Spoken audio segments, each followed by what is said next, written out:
Jay Crawford, Adam the Bull, Garrett Bush, Tyvis Powell, Jason Lloyd. Plus, ba-da-da-da-da, you're loving him, Mikey McNuggets. And so many big names, it would take me hours to say all of their names. The ultimate Cleveland sports show starts now. Booyah! Woo! Welcome in, Tyvis. This is the Greater Cleveland Adult 53 and Over Championship Trophy. If you notice, it is 3 times the size of your defensive MVP of the 2015 National Championship Trophy. The one and only Jay Crawford made sure to bring this in, put it in a very prominent position in the studio. As soon as you walk through our entrance doors over there, it's the first thing you see when you walk in. And Tyvis, you and I walked into the studio this morning. Immediately you saw it, and you said, Jay Crawford, the SOB.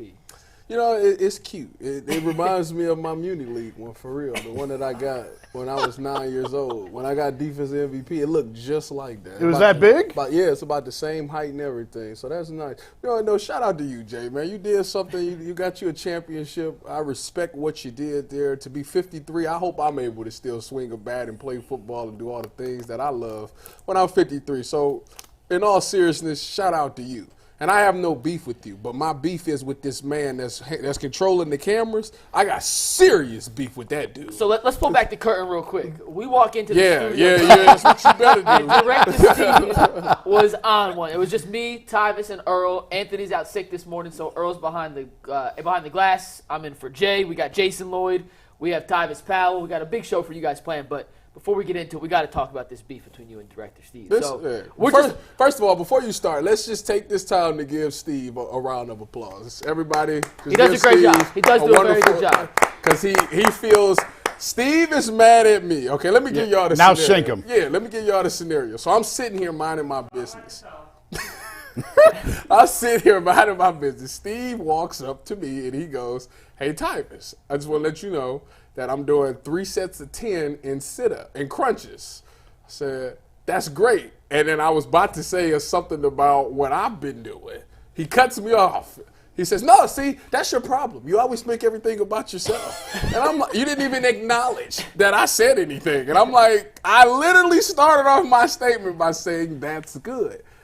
He's selfish and don't want me to talk about the fact that I was on the medicine ball yesterday and I did my crunches on the medicine ball and my stomach was sore. That's what I was about to say. And he just, I don't know, Steve is in his feelings. So we got into this huge debate about it. He says I'm selfish. I tell him he needs to go behind the camera where he belongs. And then, and here we are. It is funny. He's the only person in this entire room that doesn't have a microphone. He don't need one. Everyone has a microphone. He doesn't need. You don't want to hear Steve's voice. Trust me. You really don't. Now, Director Steve is awesome. But it was funny because before that conversation started with Steve and the sit-ups, Earl and I were telling you how frustrated we get sometimes that after we do ad reads, people on the panel say, "Oh, one more thing real quick, one more thing." And there's no such thing as one more thing on the show because everyone has to chime in. And when we cut clips, the sponsors pay to be in these clips, but then the clip doesn't start for 4 minutes because we go on a tangent. And then Steve comes out and says, "Hey, Tyvis, I've been doing these sit-ups." And then Tyvis went on a tangent. I did not go. No. He didn't let me. You started down the lane, and then there's Steve.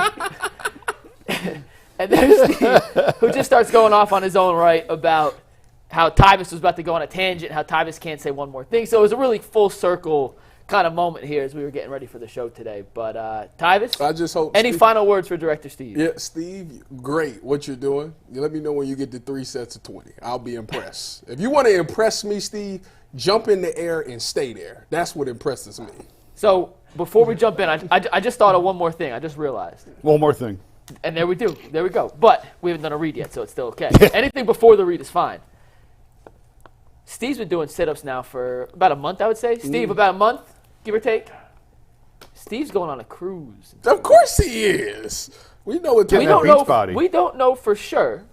Unconfirmed reports. I just can't say with 100% certainty that it's not a swingers cruise. I don't know for sure it's not. Wow, did that take a turn? Can't say with 100% certainty it's not. So Steve doing 3 sets of 10 sit-ups, Steve, I respect the game. There's no coincidence. I respect the hustle. It's not a coincidence. Steve loves pineapples, and we all know that. So there it is. And we know that that's coming up, and pineapples is his thing. So, hey, shout out to you, Steve, for getting ready. All right, Earl. Wow. No more one more things. I just said we're not 100% certain. It's not. Tyvis took it to a level that I wasn't ready to go to, but it's going to be one of those days. It's going to be one of those days. Earl, when you do the read, there will be no more one more things after. So you want to get us our first read of the day? I'm just trying to gather myself, man. This show is off the rails already. So look, no more one more things going forward. Because off that tangent, I end up going on the tangent. I'll be pissed off at Mike. Y'all don't know that. Like Earl gets mad at me when I'm mad at you, it's because Earl's mad at me. It's a train reaction. It's not me. I don't say it a lot on this show. Okay, Switzerland. No, seriously though, because like what y'all don't understand is, like it's a method to my madness as well. And so when the conversation goes for an extended 4 minutes, now I gotta start over what I'm doing, and that puts me 10 minutes behind, which puts the social clips that's getting out on X 10 minutes behind, which pushes everything else behind. So just shut up and let's get to the topic. Earl, what if what they're saying is something interesting? You know, everything. It's usually not. It might be though. Like sometimes G. Bush, Bull, or Jay might say something that's like interesting. Probably not. That's messed up, man. If it's one more thing to add after a 17-minute conversation, it probably didn't need to be said. It's only the first 10 minutes of the show. So 10 minutes. Knowing the 4 people that's up here, yeah, like it's hard to sometimes get in there because they go and they don't. Oh, so I just sit here and drink my coffee that's what I'm saying. When mom and dad start bickering. I go in my room and play video games. Don't you feel like you got to put your input in it? Like you might have a really good thought. Because I've talked about this. When Bull and Jay start going at it, the worst thing you could do is add to it because now it's just a steel cage match. It's a Royal Rumble. And everyone's trying to be heard, and everyone's just throwing each other over the top rope. So I just sit here and put my headphones on and play my video games and wait for mom and dad to shut up before the police are called, and then we can go eat dinner. Y'all ever notice Jason always got the hoodie on? Jason, so like when the hood go up, Jason check out. Yep, that's it. He's got a hood on today, though. We're gonna make sure Jason does not put the hood up today. This is brother and sister here. I don't know which one's the sister, but we'll get along fine. Director Steve. Now, truth be told, though, we got a huge show today. We're talking a ton of Cavs. They beat the Kings last night in dominant fashion. Donovan Mitchell is participating in the three-point shootout. Can he win? A little NBA trade deadline preview. Some Deshaun Watson, what playbook best suits him from Ken Dorsey's past. A little Black History Month lesson from Earl the Pearl and Tyvis. And a whole lot more. But Earl, who's bringing us the show today? What's going on, man? Happy Super Bowl week to all who celebrates from FanDuel, America's #1 sports book. If you're like me, Super Bowl Sunday is all about scoring the best seat on the couch, grabbing your favorite football snacks, and placing some super bets. I don't know. I like to see who has the first commercial. Will it be Doritos or Chevrolet this year? We're going to find out. FanDuel also has ways to end the season with a dub, 2 or 3. Not only can you bet on who will win Super Bowl 58, but FanDuel also has bets for which player will score a touchdown, how many points will be scored, and so much more. Don't forget, new customers joining today, you will get $200 in bonus bets if your first bet of $5 or more wins. Just visit FanDuel.com/UCSS to sign up. That's FanDuel.com/UCSS. Make every moment with FanDuel the official sports book of partners of the NFL. Hey, real quick, Earl, one more thing. Love you guys. Love you guys. If anyone watched the Cleveland Cavaliers Sacramento Kings game last night, it was a Cavalanche from the get-go. Then they couldn't miss in the second quarter. Then they couldn't miss in the third quarter. Then the fourth quarter came around. They missed one shot. Then they made 7 more. They shot 58% from the floor, 56% from 3. They beat the Kings, who are a pretty impressive and talented Western Conference team, by 26 points. That's 14 of their last 15. The question today isn't, are they the favorites to win the title? We'll talk about that later come playoff time. The question I want to ask you today, and Jason, we'll start with you, Ty, as you follow up. Right now, today, on February 6, 2024, are the Cavs playing better basketball than any other team in the NBA? Well, that's different than are they the best team in the league? Well, fine. Let's go with the best team in the league. No, they're not the best team in the league. Come on. But are they playing the best right now? Yeah, sure. They're the hottest team in the league right now. When you win 14 to 15, you're playing like this. Are they the best team in the league? No, they're not better than Boston. I still think People want to poo-poo Milwaukee. You do that at your own risk. That's a championship caliber team that added a dynamite player in Dame. We go back to the NFL conversation where I said the Chiefs were bored all year, and everyone talked me out of it by the end. Look where the Chiefs are. They're in the Super Bowl. You talked yourself out of it, The in Bucks, all honesty. no, everyone else here. I'm blaming everybody else. I can't take responsibility for my own actions. It's the same thing with the Bucks. Yeah, like that's they're fair. going to be there at the end. The West, Denver's still loaded. So until the Cavs win more than one playoff game, you can't call them the best team in the league. But they're playing great. They're playing exactly how they wanted to play. This is looking exactly how they wanted it to look. They've got the shooting that they pursued in the offseason with Strus and Yang and those guys. Dean Wade has put it together this year after struggling miserably last year in the second half. Now they got everybody healthy. They got the two towers inside defensively. Donovan leading it all. That's why they made the trade. I wrote that for today. This is why they made that trade, was to bring together a young, talented team that didn't know how to win and didn't know how to get where they wanted to go. It was his job to do that. He's done it very, very well. They've played great. They're hot. Enjoy it. Enjoy the ride. But you can't call them the best team in the league right now. Ty? I don't disagree with that. When you talk about as far as winning goes, like winning meaningful games in the postseason, no, you can't. But right now, the way that they are playing, if they continue to play, you're getting scoring and effort from everybody, and I think that's the one thing that I like. Like right now, it don't look like it's a weak link. Like when you watch them, like last night, like there's nothing that they lack. Last year we said it was shooting. They shot three really well last night. They're getting inside. Evan Mobley is healthy again. Now that dude right there, he got to figure something out because he's still trying to find his place, how he fits in. He did a lot of touch passing yesterday, which I feel like, he gave up a good shot to give it to a greater shot. So I respect him for doing that. But to me, I think he's still trying to find his role in this lineup. And right now, the scoring isn't there, but he is distributing the basketball in a decent fashion. I expect that to pick up. But Evan Mobley is back on track. He's getting rebounds and he's scoring inside. Jarrett Allen continues to still do what he's been doing. He's scoring inside the paint. Obviously, he didn't. Evan Mobley stole all the rebounds yesterday, so that's that. And you're still getting some really good shooting. Donovan Mitchell's doing a great job shooting. Sam Merrill came in off the bench. Karis LeVert is the one that really, if he comes off the bench and he's scoring and is effective, they really got something going. So I really like the whole, pieces, all the pieces that they have is finally coming together for this team. So I would say that, yes, right now they are playing the best, and right now they look like the best. Now, I understand that they haven't won anything in the playoffs, and we will see, but at this very moment, there's not too many teams that I think can, beat them right now.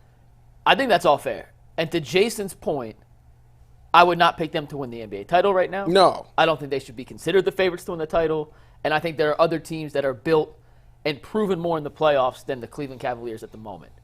However, I do think there is a case to be made, and I'm going to lay it out for you guys, that over the last month and a half, close to 2 months now, the Cavs have been the most consistent and best team in basketball. You go back to December 15th when both Darius Garland and Evan Mobley got hurt. They were 13-12 in 9th place in the Eastern Conference. Since then, they're 19-4. Compare that to Boston, who started the season 26-6. They're 11-6 in their last 17 games. The Cavs are 19-4. They're playing better than any other team in basketball. They moved up to 2nd place in the Eastern Conference. And the one thing when you look about who's the best team in basketball, you have to have that killer 5-man group that when push comes to shove, these are the 5 guys I need on the court right now, today, not in 3 months, not in the playoffs, like today. This is the 5-man lineup that can compete with any other lineup in basketball. Mm-hmm. Right now, since January 1st, this is not for the playoffs. I'm just saying right now, today, at the moment. Yes. Since January 1st, the 5-man lineup of Mitchell, Strus, Okoro, Dean Wade, and Evan Mobley have a net rating of 26.3. Now you're going to ask, what does that mean? It's essentially how much better they are when they're on the court versus not. Mm-hmm. Of any lineup in basketball since January 1st that's played at least 10 games together in that span, that is the single best 5-man lineup in basketball. And not just by a little bit, by a ginormous gap. 2nd place, 26.3 for the Cavs. Try 18.7 for the Clippers. Kawhi, Paul George, James Harden, Terrence Mann, and Mason Plumlee. It's almost 8.5 points over a 2 month or a month and a half stretch now. That 5-man lineup's been better. So they can put that 5-man lineup against anyone and feel damn good about it. And the fact that they're making shots at the rate they are right now, they made 23 threes last night. Yeah, no. In the last 8 games, Dean Wade is shooting 51% from 3. Okuro's shooting 47%. Merrill's shooting 48% from 3. They got weapons all over the floor. I think there's a case made that right now they're playing better than any other team in the NBA. I think that the interesting one, what is, I don't know if y'all know this off the top of your head, what is Boston's starting 5 right now? When they're healthy or right now? Right I'm not now. sure exactly if they're 100% healthy. But they go Derek White, Drew Holiday, Brown, Tatum, Porzingis. That's their closing 5. See, okay, And that's a tough matchup for teams because they're giant. And They're I'm massive. athletic. And I'm Yeah. thinking about the Cavs against that lineup. Right now, our starting lineup is Garland, Mitchell. Is it Okoro running the 3? No. That's true. Strus. Mobley and Allen. Allen. How does that match up? Because Porzingis does a great job of pulling bigs out of the paint. So if Jarrett Allen is out of the paint, Mobley is checking who? Probably Tatum. I don't know how I feel about that. Do you feel good about anyone guarding Jason Tatum, though? No, but that's not the point, though. Like, He's as good an option as I almost think, anybody. but what makes Boston so good is that their center is a 5 and he sits out the paint, which makes the rebounding aspect. Yeah. It takes their big man out of the rebound aspect. I like the fact that Mobley is still there to get rebounds because it'll because Tatum's really good at getting boards. But as far as defending goes, that kind of scares me a little bit. There's 2 conversations we're having. There's the regular season conversation and there's the postseason conversation. Very different. I Now, agree. which conversation do you want to have? Do you want to have the regular season or do you want to have the post? I'm not trying to be a jerk. We're trying to Bull has sat in this very chair and said that the regular season is meaningless. Well, it's not meaningless if you use it the right way to prepare your team. Well, that's what I'm saying. What Jason said, yeah. They need to find out how they would match up to what they would do. Right now, use the regular season to figure out how you would match up to that in the postseason. And I'm telling you right now, because I've been poking around on this for the last couple of weeks, I've been reaching out to opposing teams that I've got relationships with and say, like, how'd you guard these guys? If you were playing the Cavs in a postseason series, how'd you guard them?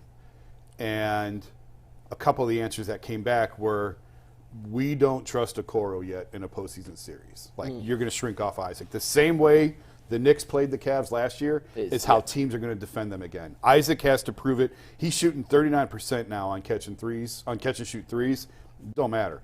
Teams don't trust. It's a different game in the postseason. The pressure goes up. The stress level goes up. In each round you advance, it gets higher and higher and higher. And teams don't believe in him yet. And they're going to shrink off him and force him to make those shots. So, well, I would say that would probably be the same thing for Evan Mobley then. The difference is Mobley's only going to shoot a couple of those, more than likely, and he's viewed as a better all-around player than Isaac Okoro in the NBA. Okoro's also going to be stationed in the corner. Yeah, Okoro is going to stand in the corner and don't move and wait for the ball. So but he's coming off the bench. Okoro? Yes. Yeah. And Sam's another one. You know, I asked JB last night, is there room in your rotation for Sam when everybody's healthy and there's no minutes restrictions? And grudgingly, JB's like, I can't sit here and tell you he hasn't earned it. Like, he's earned it. Yeah. He doesn't like playing 10. JB doesn't like playing 10. He ideally likes to play 9, which is common. But he said, we've got 10 guys who have earned it, so we're going to play 10 guys. Now, that's the regular season. In the postseason, you're really going to play 10?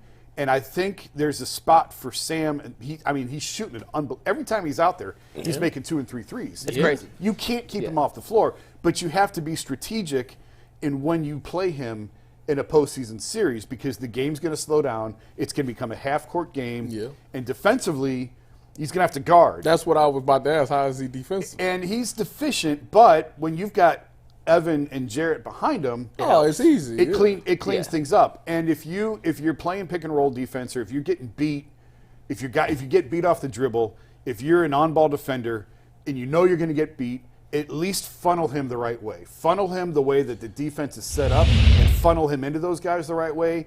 And then it's up to Evan and Jarrett to clean it up on the back end. You make him sound like he like the dude from the Heat, Duncan Robinson. In a way. I mean, yeah, He in a can way. shoot threes, but he ain't really good defensively. Could I reel this back, though, one sec? We'll get to the playoffs when we get there. There's a lot of basketball to be played. There's injuries. I mean, we're talking about Boston and their lineup. Porzingis is never healthy, so like there's no guarantee he'll be around. Right. So let's bring it back to the regular season though right now, because everything you said about the playoffs is obviously true, and we can talk to as many coaches from other teams as you want. You're going to get pretty consistent answers. They have to make shots before we're going to guard them, and that's kind of how you attack it. But right now, at least in the moment, the Cavs don't have a weak link. They're going 10, even sometimes if you want to count Craig Porter Jr., 11 deep, and everyone's contributing. You texted me last night asking the Cavs the deepest team in basketball. Yeah. And I was driving home, quick search, they're definitely in the conversation. The fact that on any given night, you can go 10, 11 deep, and that's without Tristan Thompson, by the way. I was going to mention him. So he's really, a usable piece. Really 12 deep if you consider all the pieces, or the cupboard's fully available. Everybody's contributing, and they're still figuring out how to play certain guys together, how to best maximize each person's talent when guys are together just because injuries, they haven't had so much time yet. I still think there's another level this offense and defense can go before we reach the postseason. I still think they've won 14 of 15. They're 19-4 since December 15th. I think this team could play even higher level of basketball in the regular season, which is a scary thought for their 29 teams around the league. I mean, listen, from where they were to where they are today has shown you that they have the room for improvement, and they've made those adjustments. And you got to think that it's just about not getting complacent. You winning games, but over the course of those games, just things that's happening that you can work on and get better at. If they really become petty and become obsessed with trying to really get better, then it's another level. It's always another level. I mean, Kobe said that. Go higher. When you think you made it, go higher. I think when I think about this Cavs team, to me, the regular season, the postseason, and anything else, I think it comes down to 3 to 4 guys. It comes down to Okoro, Wade, Merrill, and LeVert. Roll guys. If those 4 guys, because the one thing that gets me is I don't think it's somebody outside of Tristan. There's nobody that's been there that's won it. No, right? No, Niang's played a ton of playoff games though. Yeah, Niang's won it. Struth's been in a won it. No, yeah, just Tristan Thompson. Yeah, that's what I'm saying. And I think that to me is vital. That's something that because I feel like that's what was missing last year. Outside of the shooting, of course, I think you just need that one veteran that's been there. I hear what you're saying, and Mike wants to talk regular season. I keep talking postseason, but if you're talking postseason, it ain't those dudes. Stars win in the postseason. It's Donovan. That's why I said I'm trying to keep it regular Evan, season. That's the postseason conversation. It's those dudes. Yeah. But for the regular season, sure. Yeah, you need those guys. I mean, Dean Wade, the reason they moved on from Kevin Love right around this time last year was because of the faith that they had in Dean Wade. And Dean fell off a cliff from that point to the rest of the season. So he needs to maintain at this level. He needs to continue playing at the level that he's playing at from now until April. Sam has to keep shooting it this well. He's the one that's going to get cut from this rotation if he stops shooting it. Yeah. Like if he's the most vulnerable. He's the first one gone. Yeah. If they got to cut the rotation, he's the one who's going. Okoro fills a need because of how ferocious he is defensively on the perimeter. He's the best on-ball defender. LeVert is going to play. He's hot and cold usually. He's very streaky, but his spot is secure. So they just need, I don't know that you can always get better. Yes, you can always improve. But I think that this is probably. It's close. I think this is about as good as they can play because if Garland gets hot, he's just going to take the shots that other guys are right now making. Here's the one thing, and I want to go back. Don't forget to come back to the point about the 5-man lineup I mentioned. But I think the one area where they can legitimately get better within the regular season, as Garland and Mobley kind of get their legs back under them and get more familiar with this, I don't call it new style of all. Everyone's played this style before. It's not groundbreaking. JB didn't invent a new triangle. Right. But it's just, as they get familiar with these guys, I do think there is a scenario where Donovan Mitchell, who's become the de facto point guard in this system, has flourished. This is the best Donovan Mitchell has ever played. Yes. However good you thought Donovan Mitchell was, he has taken his game to the next level. To where when the Cavs made the trade and gave up all that, and you're like, well, do you give up all that for a top 15, 20 guy, not a top 5 guy? Well, he's playing like a top 5 guy in the NBA right now. He's playing that well. There is a level where Donovan's playmaking ability unlocks so much for Darius. And I know opportunities come and go. Like, that may mean Donovan's numbers come down slightly because more of it's going to Garland. But there's still an opportunity for those two to find that unique mesh of two guys that want the ball, but also flourish and play off each other's ability to create space and opportunities for each other. That takes this offense from we're going to get a lot of open threes and make a lot of open threes to we're getting wide-ass open looks anytime we want. That's like the next tiny little crack, I think, or wrinkle that can still be improved upon in the regular season. Two things on that. One, the Cavs are very comfortable with Darius in an off-ball role. Mm-hmm. They are adamant that he will be fine playing without the ball in his hands. He did it at times when Colin was here. So they don't have any concerns about that. I know others do, but internally they don't have any concerns about that. And secondly, I think the thing that would unlock them and take them to another level is the Evan Mobley component. That's the next one, yeah. Yeah, if he can consistently make threes. I wrote about it the other night, and people went crazy. And I'm like, guys, JB just said it. Like, I don't know why you're mad at me. JB's the one who said it, that he needs to take these threes. And obviously he needs to make them too. But didn't you write that before he went 3 for 3? He did. Yeah. Because JB said, we need Evan to shoot those shots. And he went 3 for 3. And he went 3 for 3. 28 points. Now, he only shot one last night and missed it. And honestly, I didn't even see it. I missed it. It was early in the game. It was. But those two things could take this even higher. I'm telling you, Mobley, some people seem to be souring on him a little bit, that he's not as good as everyone says. I'm telling you right now, if he develops a three-point consistent shot, he doesn't have to shoot 5, 6, 7, 8 a night. 3, 4. If he's averaging 3.5, 3.8, and I said this before, go back and look at Draymond, peak Draymond, not now. Look at prime Draymond in 2015, 2016, 2017 on those Warriors teams. He was shooting it at a pretty good clip, the three-point shot. If Evan develops that, he will be an MVP candidate for a very long time in the NBA. That's the only thing that's missing. He had some moves yesterday, and I know he didn't shoot. The percentages weren't good. He missed a bunch around the rim, but some of the moves he made yesterday, my issue with Evan's the consistency. Yeah. It's not the ability. The ability's there. The potential's there. But he had a move yesterday in transition, and he's a legit 6'11", 7 foot. Yeah. When you see Evan Mobley walk around, like, there's no doubt that he's one of the freak alien type NBA specimen athletes. And he came down on the right wing yesterday in transition and did a little step through, rip around, and finish with the left hand. And there's like 7 guys in the world who can do that. And that's kind of what's frustrating about Mobley. But he's 22. No, but no, it's granted. Like, but you see other guys like I don't want to compare Mobley to other guys, but a guy like Chet Holmgren comes in and it's just more consistent. You just see it on a night in, night out basis, which we haven't seen from Mobley yet. But the ceiling for Mobley is still there. Yes. And if he can make threes at even.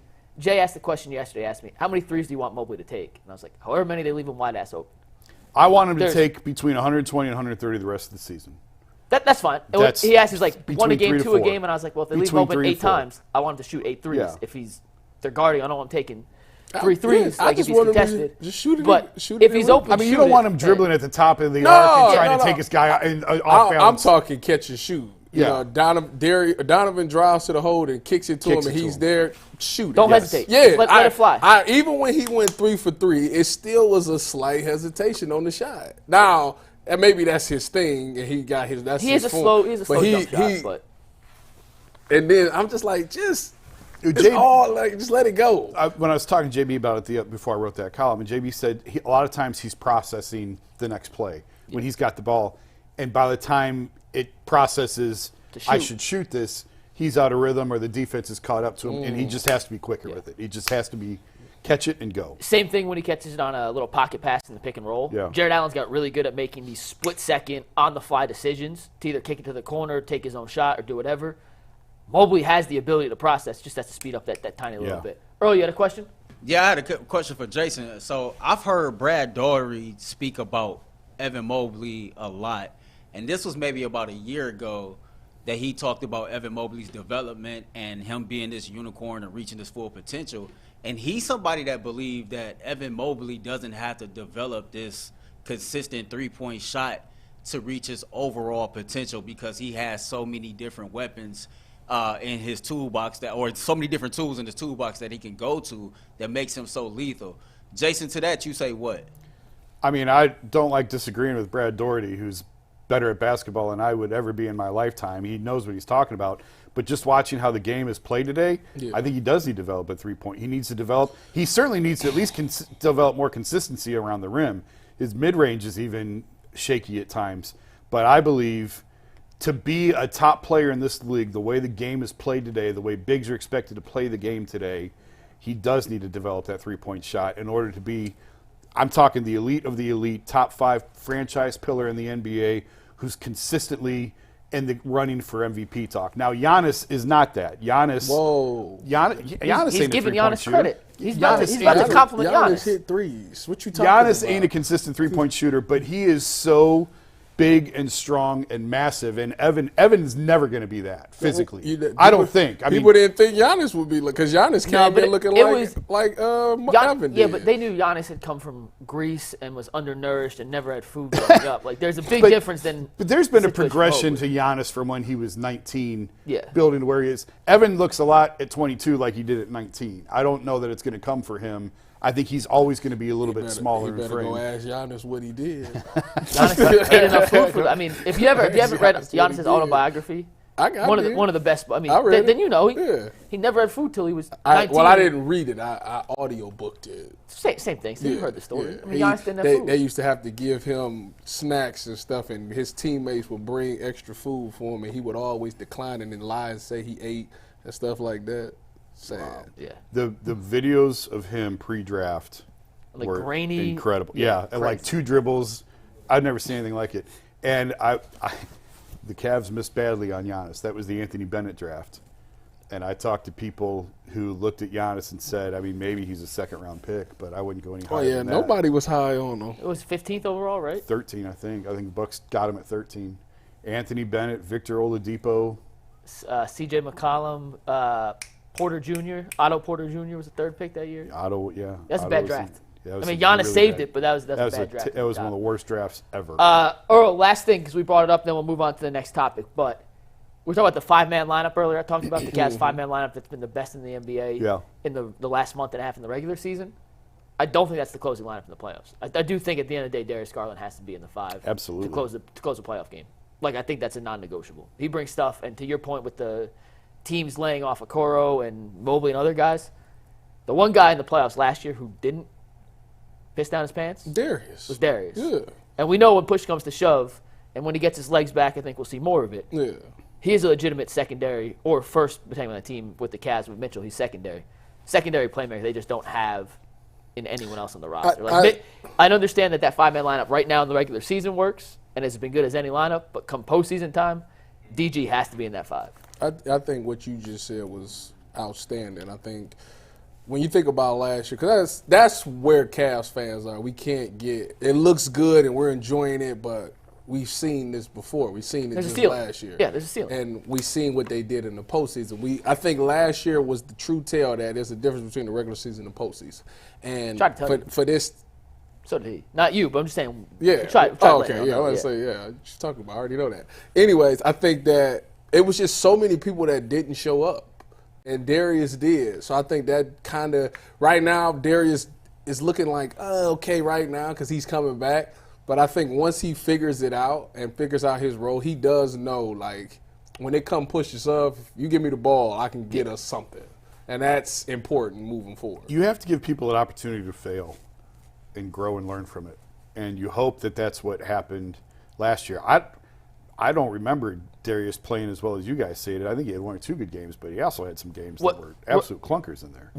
Everybody else 1 or 2 is better than 0, 0, 0. Yeah, but I wouldn't say that like Darius carried them through that Knicks series. Listen, Darius he had a couple good games. I can't remember what game. Game 2. It was that in the guard? It was somewhere. No, well, game 2 they won, and that's the game he went off. And then game 3. He had a game. 4. He had 1 game in the guard. He had a half. Well. He had a second half. It was like the first half he didn't do anything. In the second half, he got Jarrett Allen involved. He was swinging the ball. He was scoring. I think Darius would certainly Donovan can play better than he played, well, and he doesn't fall into this discussion of you have to give someone a chance to fail and learn from it because he's had plenty of opportunities in the postseason, and he has to deliver. Like it's to the point. This is on him. He's got to deliver. And if this team fails in the playoffs this year, nobody's going to blame Evan, and nobody's going to blame Darius, and nobody's going to blame Jarrett. It's on Donovan. Yep. And he knows it.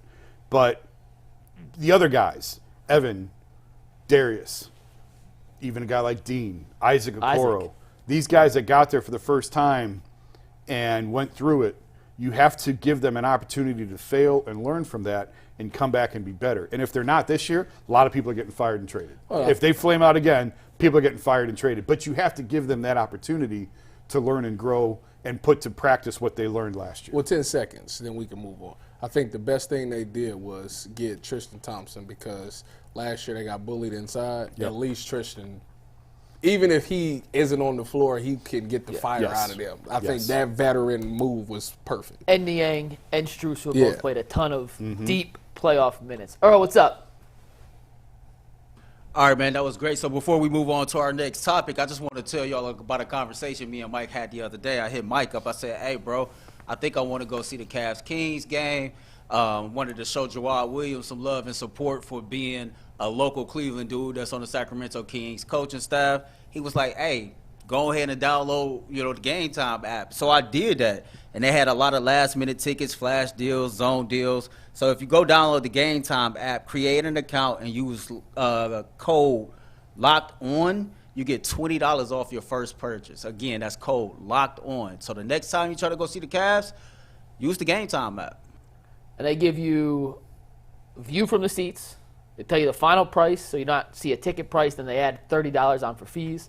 Game Time, if you're going to use it, use promo code LOCKEDON, the best in the business. So the three-point contest is coming up. All-Star game in Indiana.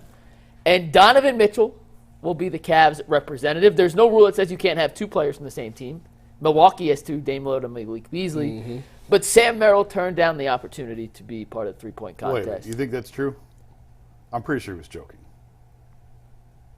If he's joking, it makes it even worse. I'm pretty sure Donovan was joking.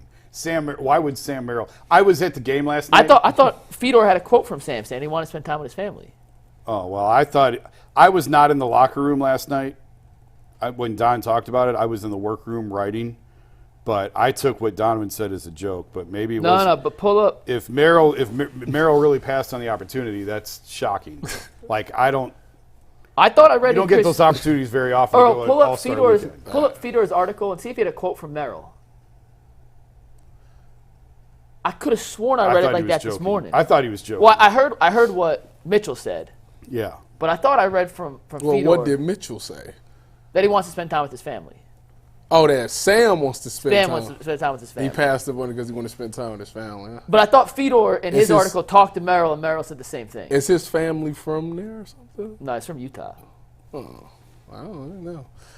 That's a bad business decision. I'm about to say, if you got an opportunity to do the three-point contest, I thought it was real, and I came on the panel today ready to rip Sam Merrill for this. And I may still do it. And I am a Sam Merrill stan. Yeah. I don't think anyone's gone harder and rep Sam Merrill more than I have over the last couple of months. I mean, short, white three-point shooters, that's your bread and butter. Sam Merrill has the game I dreamed of having. Sam Merrill is everything I wish I was, tall and in the NBA. And can shoot. That's all I've ever wanted in my entire life. And Sam, let me just, for the sake of this conversation, let's pretend it is real that Sam did decline or said, I want to spend time with my family, whatever. For the sake of this. His family will want to see him in the three-point contest. I got to know Mac McClung when he was 14 years old. My first job in who? Mac McClung. The dude who won the dunk contest last year? Yeah. You know him? Yeah, me and Mac go way back. No kidding. He was from Southwest Virginia, which is where I worked. He won a state championship, broke AI scoring record. I was there for all of it. The way Jason followed LeBron around, I was the Mac McClung entourage in Southwest Virginia. He was the biggest story in sports. When he got the chance to do the slam dunk contest last year, he had played a few games in the NBA, but a journeyman career European Was he on the guy. G League or something like that? He was in the G League. He had played a few NBA games. He had a 10-day contract once, but he was a G League guy. Got a chance to participate in the slam dunk contest. Obviously won, blew up, made a boatload of money off endorsements, off notoriety. He got an NBA contract out of it. Now, Sam, you're not in that same position, but you had a chance to capitalize on something special here. There's no guarantee. We all think you should be back because you are one of the best shooters in the entire NBA, both in volume and efficiency.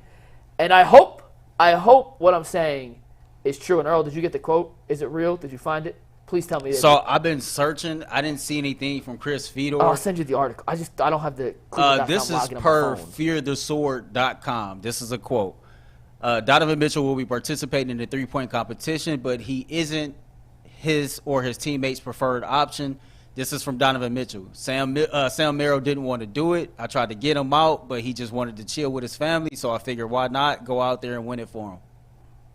Well, if Sam really did, that's a bad I feel so. decision. I gotta find this. I read it this morning.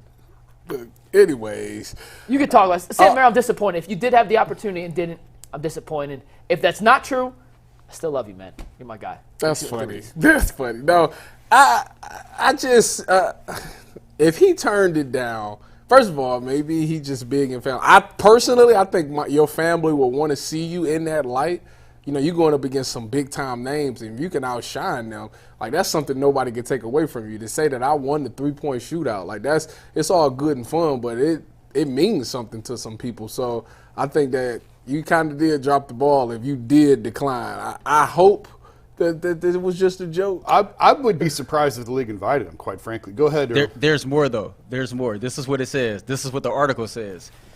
Merrill hasn't seemed interested, citing not ever taking part in a three-point competition before and his golf game as two reasons why he should take the weekend off. I found it. Now, you can read it as everyone wants, but Merrill did talk.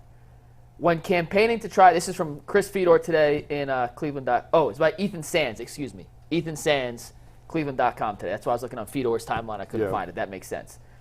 Mitchell had previously been campaigning for teammate Sam Merrill to participate in the three-point shootout, as Merrill has risen through the ranks from a sleeper that few teams had on their scouting report to one of the top pure shooters in the league. When the campaign of trying to get Merrill to be a participant started, he was candid about wanting to take time away to spend with his family and rest during the All-Star break. Quote from Sam Merrill: "As you see in the list of guys they are going with, the league likes the big-name guys, so I knew I was never going to get invited, and I'm totally cool with that." Okay. That's where I was going with it. So did he get invited or not? I don't think he was invited, but I think he made it clear that he didn't really want to participate. First of all, the league likes to use guys who are already at the event. Yes. For those All-Star Saturday night. Yeah. If I got Malik Beasley, though, who's not. Yeah, and But he's shooting well this year, right?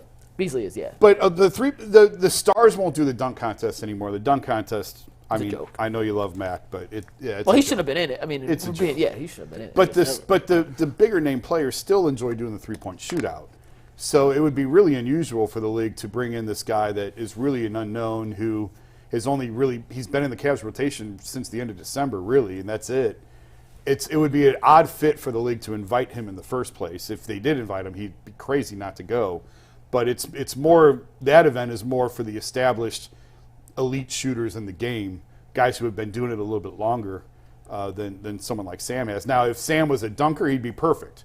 Like, that's who they're looking for the dunk contest, is those type of guys. Have they announced that? I heard Jaylen Brown actually was considering doing it. The dunk contest? Yeah. It'd be nice if somebody that casual fan Is knew. Mac McClung defending the title? I don't think so. I don't think so. Is he even on a roster? Dang. He's in the G League. He's on the Lakers. Well, I meant There's Yeah. no way they're not going to let him defend his title. They haven't announced the participants yet. If Sam Merrill was in the three-point, and we're going to talk about Donovan Mitchell being in it one I've second. been to so many slam dunk contests, I can't tell you how horrible it is to attend. It's so terrible. I boring. went to one, too. It's It so was bad. boring. Really? It's awful. The three-point shootout's the best part of I mean, All-Star Saturday night. actually, my favorite Like is the when skills, don't you? I like the one where they got a shooter from half court. There's 3 different people and they got a team Yeah, challenge? that's my favorite one. If Sam Merrill was in the three-point shootout, though, and the list of participants are Beasley, Dame Lillard, Tyrese Halliburton, Jalen Brunson, Mitchell, Lauri Markkanen, Tyrese Maxey, and then the last one's TBD. I think Merrill could have had a chance to legitimately win. He'd that, hold though. his own. Yeah, he Because would. his form is consistent, minimal effort. It's not like he jumps. He doesn't have a crazy, consistent form, flick of the wrist, minimal effort, and a guy who's built to shoot. It's different. Those are the guys who usually typically win or have the makeup stereotype to win a three-point shootout. It's different when you do it, especially the first time. It's not like a normal game where you're in the rhythm of the game. You're standing in one spot, you're reaching off a rack, and you got this. Everyone's watching you. Like it's a lot of guys sort of choke that first time they go through it because it's so different than an actual game environment. But I'd like to see him take his chance. Like I think he'd hold his own against those guys if he got into a rhythm. Maybe eventually. Maybe if he can stick. I was talking to Mike Brown about it last night, and the Kings had Sam in camp last year. He was one of their last camp cuts, and Mike loved him. Mike was going on and thinks like it's legit and for real, and he can play in this league. And it came down to roster composition for them, and they already had someone similar to him, to his size and stature and what he can do. And Mike's like, hey, we missed. So here's what they should have held on to. Here's what they should do. Donovan Mitchell should come out in a Sam Merrill jersey and win it for Sam. That's what should happen. Do you think Donovan has a chance to win the 3-point shootout? See, in NBA All-Star Weekend? Donovan is a streaky shooter. He's one of those ones that if he's on, like he really won't miss. So I think we'll know in the first 2 racks if he's going to be good or not. That's how I feel. I don't know. Guys catch fire. They can. It depends on where they start and where their hot racks are, and they change it so much. Isn't there one rack that's all money balls? Yeah. They've got one rack that's all money balls now, and I mean, if you clean up on that one, you're in good shape. I'd give them a chance. Sure, any of those guys can win. Let me see the list. I don't know how to again. make Don the favorite. Let me see the list. Got a chance. It's Donovan Mitchell, okay. Tyrese Halliburton, Tyrese Maxey, Dame Lillard, Malik Beasley, Lauri Markkanen, It ain't no Jalen Brunson, and then an 8th. It ain't no heavy hitter. No, like there's it's no not one like in there. Steph Curry or Clay or Steph's something shooting like that. against Sabrina Ionescu in a separate 3-point Yeah, shootout. I know that. I saw that. I don't know. I don't know if Vegas has lines out for that. I don't know who they would pick as the Dame, favorite. probably Dame. But there's nobody I look at on that list and go, oh, that guy's going to win. Yeah. That's what I'm saying. If Sam Merrill, and that's why, and Sam, once again, you're my guy. My guy. And I hope. I don't think he ever declined an invitation from the Okay. league. That makes me feel a lot better about this whole situation because I would have been very disappointed that we're not going to get the chance to see him. If But Adam Silver called if Sam Merrill and was said, in that with we that got to contest, have you. let me ask you, if Sam Merrill was in Donovan Mitchell's spot, is he your favorite to win it? I know it's his first time and that makes a huge difference. No. But he could. Dame I'm rolling with Lillard. him. Dame Lillard. If I'm going Dame's off built that. for this kind of thing. Yeah. He's done it. I think he's won it before, hasn't he? I believe so. Did he Donovan win? would be, by the way, if Mitchell does win, first player ever to win a dunk contest and the 3-point shootout. Didn't Dame win it last year? Did Dame win it last year? I thought Dame did win it last year. I don't know. I thought Steph. Didn't Steph participate last Steph's won a bunch in That's what I'm saying. Steph's won a bunch. I don't know. I think Donovan, though, to your point about being a streaky shooter, when he gets hot, He don't miss. he gets supernova, like secondary asteroid level hot. And he can make 9-10 in a row. And if it's during the money ball situation, he can put up these historic scores. But it's the 3 rounds now. You know, it's the first round, then it goes from 8 to 4, then it goes 4 to 2.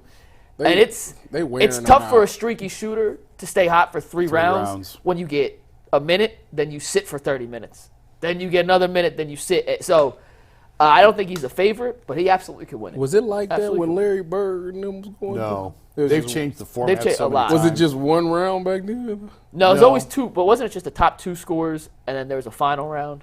I don't remember now. But there was only one money ball per Yeah, rack. only one there was money never ball at like the end of this the- this 5 the money rack ball money rack. ball. Yeah. Earl, you want to talk a little trade deadline stuff? Not really. I wanted to hear more of this conversation. Who do you think? You think Donovan Mitchell should be the favorite? Of course, I think Donovan Mitchell should be the favorite. biggest homer in the room. You thought I was gonna say Tyrese Halliburton was gonna come win the 3-point shootout? Donovan Mitchell gonna win. He gonna hit every damn shot and every damn round, and it's gonna set a new record for the 3-point shootout that'll never be broken. Is he I gonna love wear a that. Sam Merrill jersey? That kind of would be fire. I kind of like that the more I I think. think 4-5 should probably. He wear 4-5 because of Michael Jordan. Maybe I don't know a throwback for. No, they ain't Andy. Wear something Larry Bird related. Larry Bird. No, we do it. He said it, and he's in a quote saying, "I'm gonna win it for him." So Yeah. go ahead and put the 4 on. Hey, the funniest thing I seen recently on social media was a post about NBA parlays, and the dude was like, "I don't even know who Sam Merrill is." I was He just looked gonna he say worked that. at Chase Bank. If he came out wearing a Sam Merrill jersey, random NBA fans would be like, "Who the hell is Merrill? What shirt is he?" They would have no idea. But think who that about is. this: That his might be fair. popularity will go through the roof. Yeah. Oh yeah. Like how Matt McClung went. I think he got like 1 million followers last year off of the dunk contest. More than that, yeah. Yeah. Like, think about that. Cash in on those 15 minutes. Donovan Mitchell say, you know what? I'm going to help my boy get more followers, more recognition, put some respect on his name just by winning this. People are like, who is Sam Merrill? And everybody, his Google search will go through the roof. So to confirm, we do not know. It's safe to assume that Merrill was not invited. Correct. Merrill did say, I want to spend time with my family. I want to golf. He said that on the record at Cleveland.com. And Donovan, when asked about it, said, I tried to get him, quote, I tried to get him, but he wanted to chill with his family, so I figure, why not go out there and win it for him? So let's just, anything's on the table. He was never going to be invited. Anything's on the table. That might be fair. But I also never thought Jay Max McClung would be says, invited "Will to the you dunk stop with contest in that?" 2016. I'm the Grinch. You need one no name in there for the story because people will bet on him because his odds would be like through the roof. Oh, it would be 100 to 1. That's what I'm saying. Yeah. So people would put more money down on him to win, and he could make. Should they have everybody one at large? Yeah. Selection. No, there should be a fan vote for the last one. I always thought in the Olympics. Well, he wouldn't win the fan vote. Nobody knows who he is. Well, I'd vote so many times that he'd win the fan vote. But I always did think in the Olympics it'd be funny if they had like the 8 qualifiers and then one random person. So like in swimming, so you can see how good they actually are. Like Tyvis Powell in the 9th lane versus like 8 Olympic swimmers in the 100-yard. I'd win. But you know what I'm saying? Like just to show how feelings much better. get hurt. It's hard to see when they win by like half a second. When everyone's really good, it's like, well, you can't tell compared to the. I always thought it'd be a fun little ring. Listen, Jay, just imagine. Or like you see the 100-meter dash, but then you got Me running next to Earl him. run. Yeah, exactly. Earl, we got to read. What's up? All right, man. So the NBA trade deadline is Thursday, but before we talk about that, tonight, the second episode of the Ultimate Cleveland Cavaliers show with yours truly, Mike McNuggets, Jason Lloyd, premieres tonight at 5 p.m. What you guys talking about? The little Mitchell. Everything we just did. No, I'm kidding. No, actually, we purposely talked about doing nothing we talked about today. We're going to make it totally different. So if you want Never more Cavs, before seen material. Never before seen. It's going to be live. By the way, the first one we did was recorded. you This doing one it will be live live. And a little teaser, the main topic, though. Why the hell isn't Donovan Mitchell getting more MVP discussion? Is it? You say it's at 5 o'clock? 5 o'clock. I'm definitely gonna Tap watch in. this. Make sure y'all tapped in, man. And shout out to G. Bush, who, he got the Ultimate Cleveland Browns show started yesterday. And Only then broke one rule. We're proud of G. Bush. Only broke one video restriction rule yesterday, so that's a big step up for G. It's a big step up. I'm serious. That was awesome, G. He broke a rule. Well, he usually breaks like That man 7,000 on the steals everything barbershop. he can- Yeah, but steals last night everything he only can one. Only I was one. just trying to get a man his kudos and move. See that? We love G. I was very proud of him. It was a big step forward. But yeah, make sure you catch the Ultimate Cavs show tonight, man. I hope you watch G. Bush show, the Ultimate Cleveland Browns show, and then I'll be debuting the Ultimate 216 show on Thursday. It's gonna be So dope. looking forward to that. You had one thing you want to say real quick? You started to say something. Yeah, real there. quick. No, I'm kidding. Okay. I don't remember what I was saying. All right, well, the trade deadline is in 2 days. Thursday, 4 p.m. is the official NBA trade deadline. The Cavs don't have a ton of money at the moment. They don't have a ton of assets, and they may or may not be looking to make any type of deals. So what we figured we'd do today, and we're going to talk a little bit about this in a different way tonight on the Ultimate Cavs Show, but what we're going to do today is look at some potential targets that the Cavs could look at. I broke these into 3 tiers. Let's see if you got my bowl. I have your dream tiers, which are it'll never happen. The Cavs do not have anywhere near the assets to acquire, but in a dream world where they would they trade $1 for a penny, then the Cavs could get these guys. Okay. Then I have the probably too pricey category, where I don't think, barring some catastrophic, I'll take a quarter for $1 situation that would happen, but we'll throw them in. And then I got 5 guys who are at least realistic candidates, and you guys tell me if any of these guys is in the realistic candidate list. We'll go to that one last. Do you have my Piques your category? interest. Do you have my category? Not going to happen. They ain't doing anything. Well, that's what I said. I don't think I do anything, but I just want to see. I broke these into categories. The probably it could happen. I want to see. Probably, okay. Well, let's start with the dream candidates. And once again, the dream means it's not going to happen. This is if another team would take a penny in return for $1. It's not going to happen, but let's have some fun. The dream candidates would be Cam Johnson, the small forward of the Nets, LeBron James of the Lakers, and Jason, you said you wanted a backup point guard potential. That's an area you think they could look to address potentially at the deadline if they were to make a move. Alex Caruso is a proven veteran at the position, plays great defense, is a 41% shooter from 3 this season. He does. He would be a great fit on this Cavaliers team, but once again, these are dream scenarios that 99.99999999999% would never happen. Yeah, they ain't giving up. Fair? All 3 of these too high priced. Yeah, they're not too getting much these to dream. guys. Okay, we can move on. Let's go to the probably too pricey. The probably won't happen. 98.5% chance these guys cost too much. But 5 guys I thought could be fits if the price was right, but I don't think the price is right. I don't think the Cavs have the assets to acquire any of these 5 guys. You have DeAndre Hunter in Atlanta, Dorian Finney-Smith with the Nets, Bojan and Bogdanovic, one with the Pistons, one with Atlanta, and then another backup veteran point guard, Jason, kind of fitting into you here, but Malcolm Brogdon, the often injured but when healthy, talented point guard for the Blazers, another veteran presence, ball handler. And sneaky thing with Brogdon, he's like a 94% free throw shooter. So a guy at the end of the games who, if he is healthy, absolute clutch, and he's a three-point shooter as well. I like Bogdan from Atlanta. The Cavs have kicked the tires on Bojan a couple times, but the price was too high, and he's not coming here. Yeah. So but in past years, they've looked at him too. But so that's in the right category. Probably too pricey. Yeah. None of those guys That really. boy So can What's shoot. Brogdon's contract? Do you know? which Top of your head? one? Bogdan or No, Malcolm Brogdon. Oh, Brogdon. I believe he's on the. I'll look it up. I think he has 2 years left. Yeah, I didn't think he was an expiring. I'll tell you It right was- now. I it should know this. It doesn't matter. It was- It doesn't He's matter. got Shooters on that another, list. another year after this. Yeah, Yeah, he's it not an doesn't expiring. So he's under contract for $22.5 million next year, which is why he's once again that ain't probably too pricey. Yeah, probably too That pricey. ain't happening. So let's get to the realistic guys. The guys, if the Cavs are to make a move, and we'll talk about whether we think they will or won't tonight, but if they are to make a move, these are guys that I think would fit into the parameters of players the Cavs could acquire. You got Royce O'Neal, the 3-and-D wing of the Nets, Corey Kispert of Washington, a 6'7" shooter, not a great defender, but if you want to add a little more size and shooting. Santi Aldama, who I'll admit I did not know existed till last Monday when they played the Grizzlies. And he's a 7-footer who made 3 threes against them. And I was like, ooh, what's his contract? Expiring. Oh, might be a nice fit. Simone Fontecchio of the Utah Jazz, a 6'7" Italian, first year in the league. He's like 28, 29 years old, had a nice European career before, but another guy who can shoot.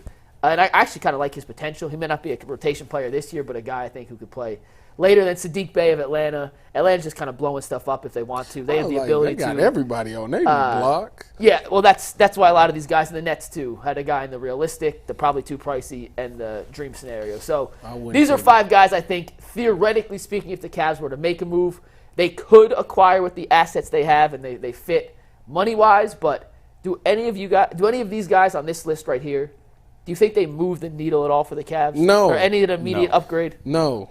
Who are they going to acquire before Thursday that they can put into their rotation right now? They're already trying to fit 10 into 9, and I don't see anybody on that list that's a better fit than what they have currently. That's a big Not on reason. that list. Or maybe on the other list you could on the Sure, yeah. On the probably too pricey, Yeah, which you is could get- unrealistic list. But Yeah. that list, no. You better off with what you got.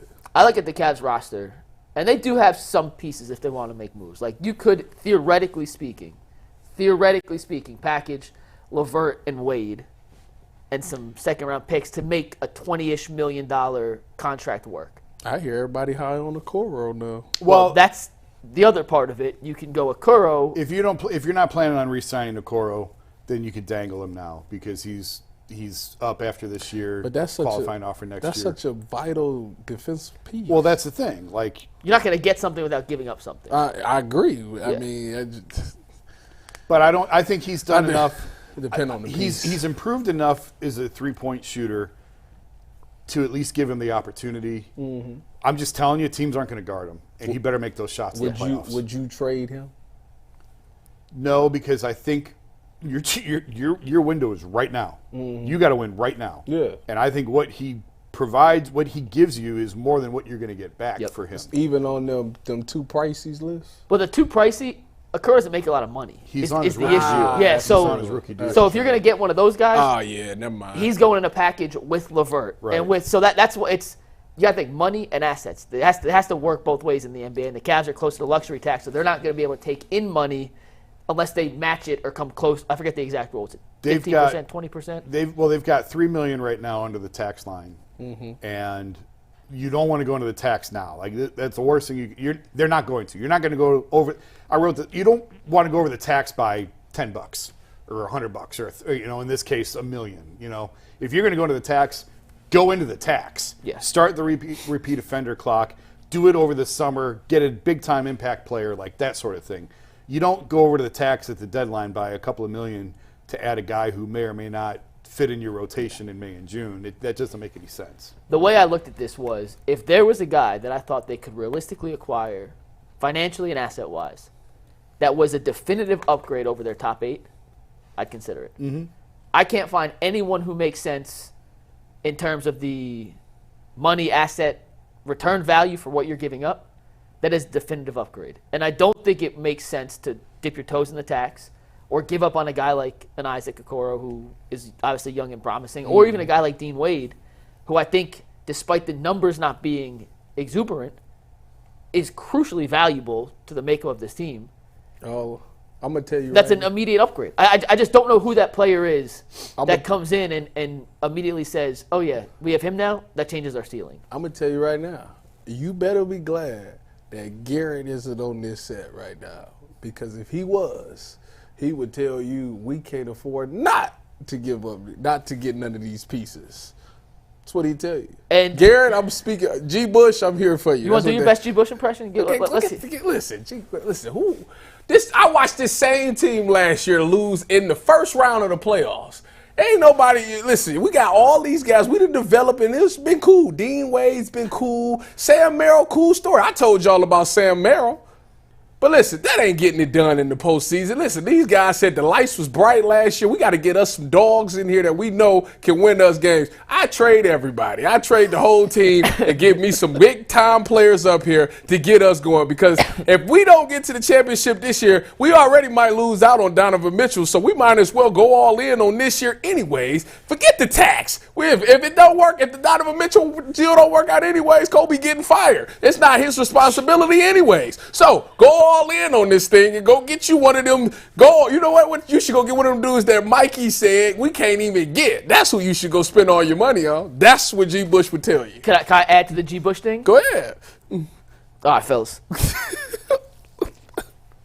Why we don't mean to make a trade? We got Monty Bates in the G League.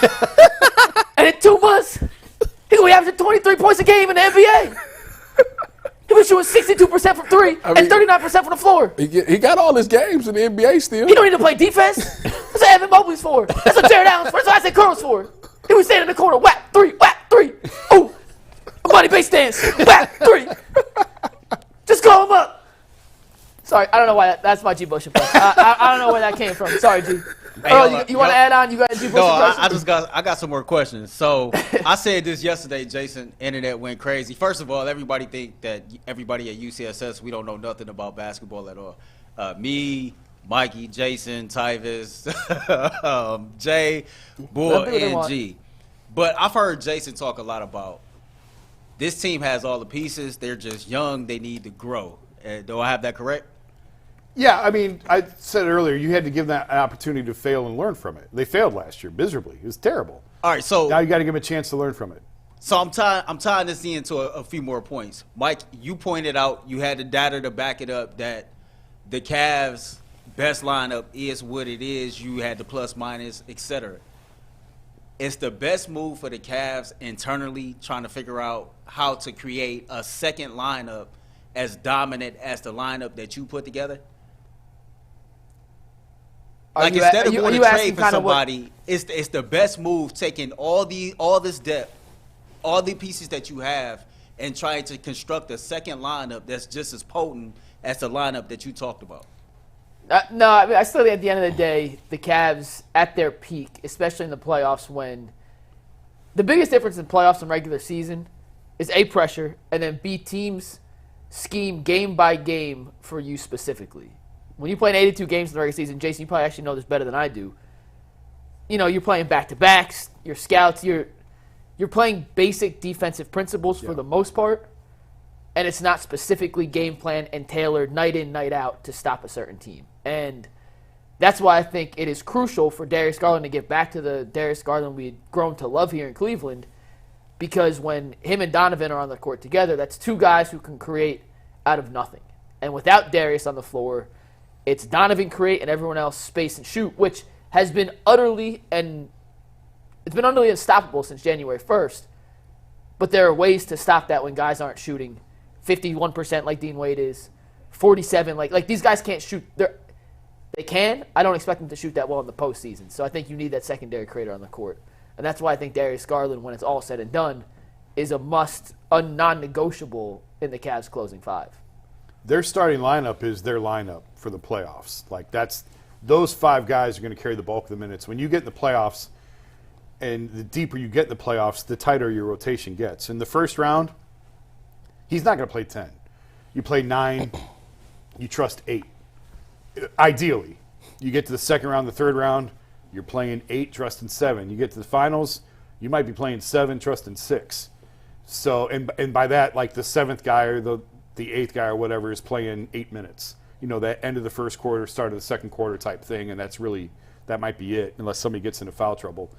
And when you're talking about all these Earl, when you were asking that, like, death lineup was stuck in my head. I felt like we were headed toward the death lineup conversation. I don't want to hear anybody talk about death lineup outside of Golden State. That team had some of the best shooters in the history of the game. It is disrespectful to any other one to try and come up with a death lineup, because that is beholden to Golden State and what that era was, because they did things. I remember when people were saying, and I might have been one of them, saying, you ain't going to win nothing as a jump shooting team in the NBA. You got to be able to play inside. You got to be able to do this and that. And they rebuilt basketball with the way that team shot the ball. There's no such thing as another death lineup. Now, the Cavs can have a really good lineup, and they can play versatile, and they can play 4 out, 1 in. If Evan gets hot shooting threes, you could go with a 5 out lineup. And the Cavs had that in their championship year when Channing was at the center.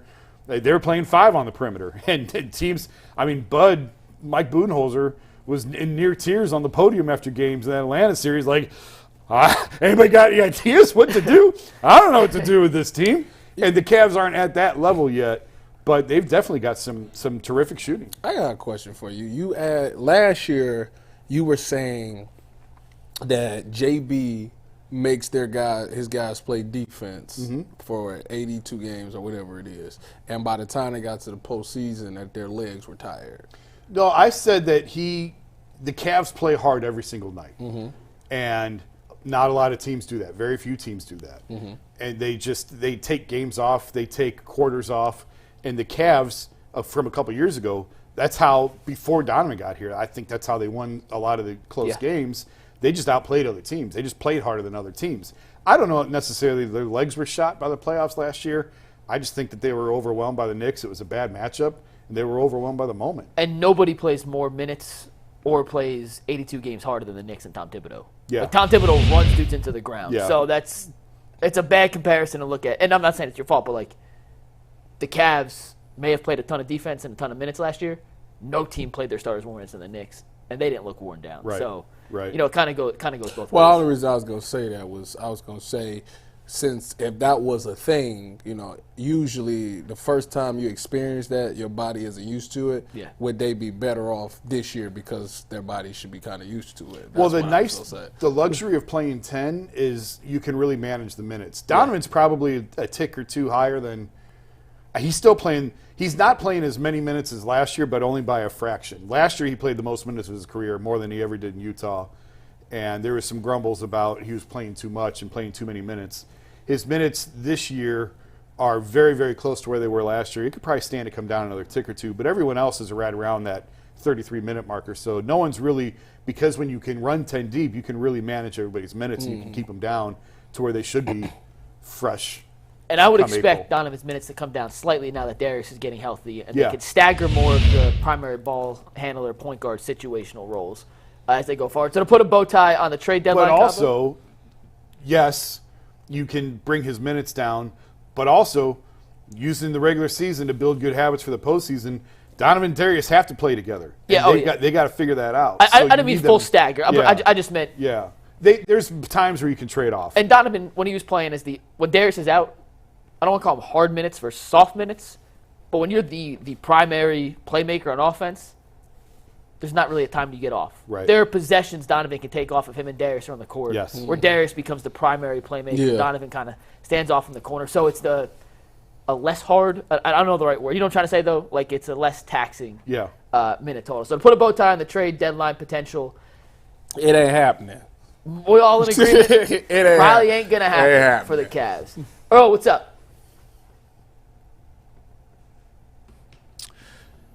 Happy Super Bowl week to all who celebrate from FanDuel, America's #1 sports book. If you're like me, Super Bowl Sunday is all about scoring the best seat on the couch, grabbing your favorite football snacks, and placing some super bets.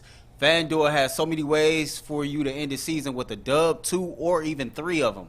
Not only can you bet on who will win the Super Bowl 58, but FanDuel also has bets for which player will score a touchdown, how many points will be scored, and so much more. New customers joining today gets $200 and bonus bets for a $5 bet or more that hits. Just visit FanDuel.com/UCSS to sign up. That's FanDuel.com/UCSS. Yesterday, Ken Dorsey was introduced as the Cleveland Browns' new offensive coordinator. We've talked ad nauseum about his work with Cam Newton, his work with Josh Allen. So the question that is posed today is the playbook that he designs for Deshaun Watson, would it be tailored more towards Cam Newton or Josh Allen?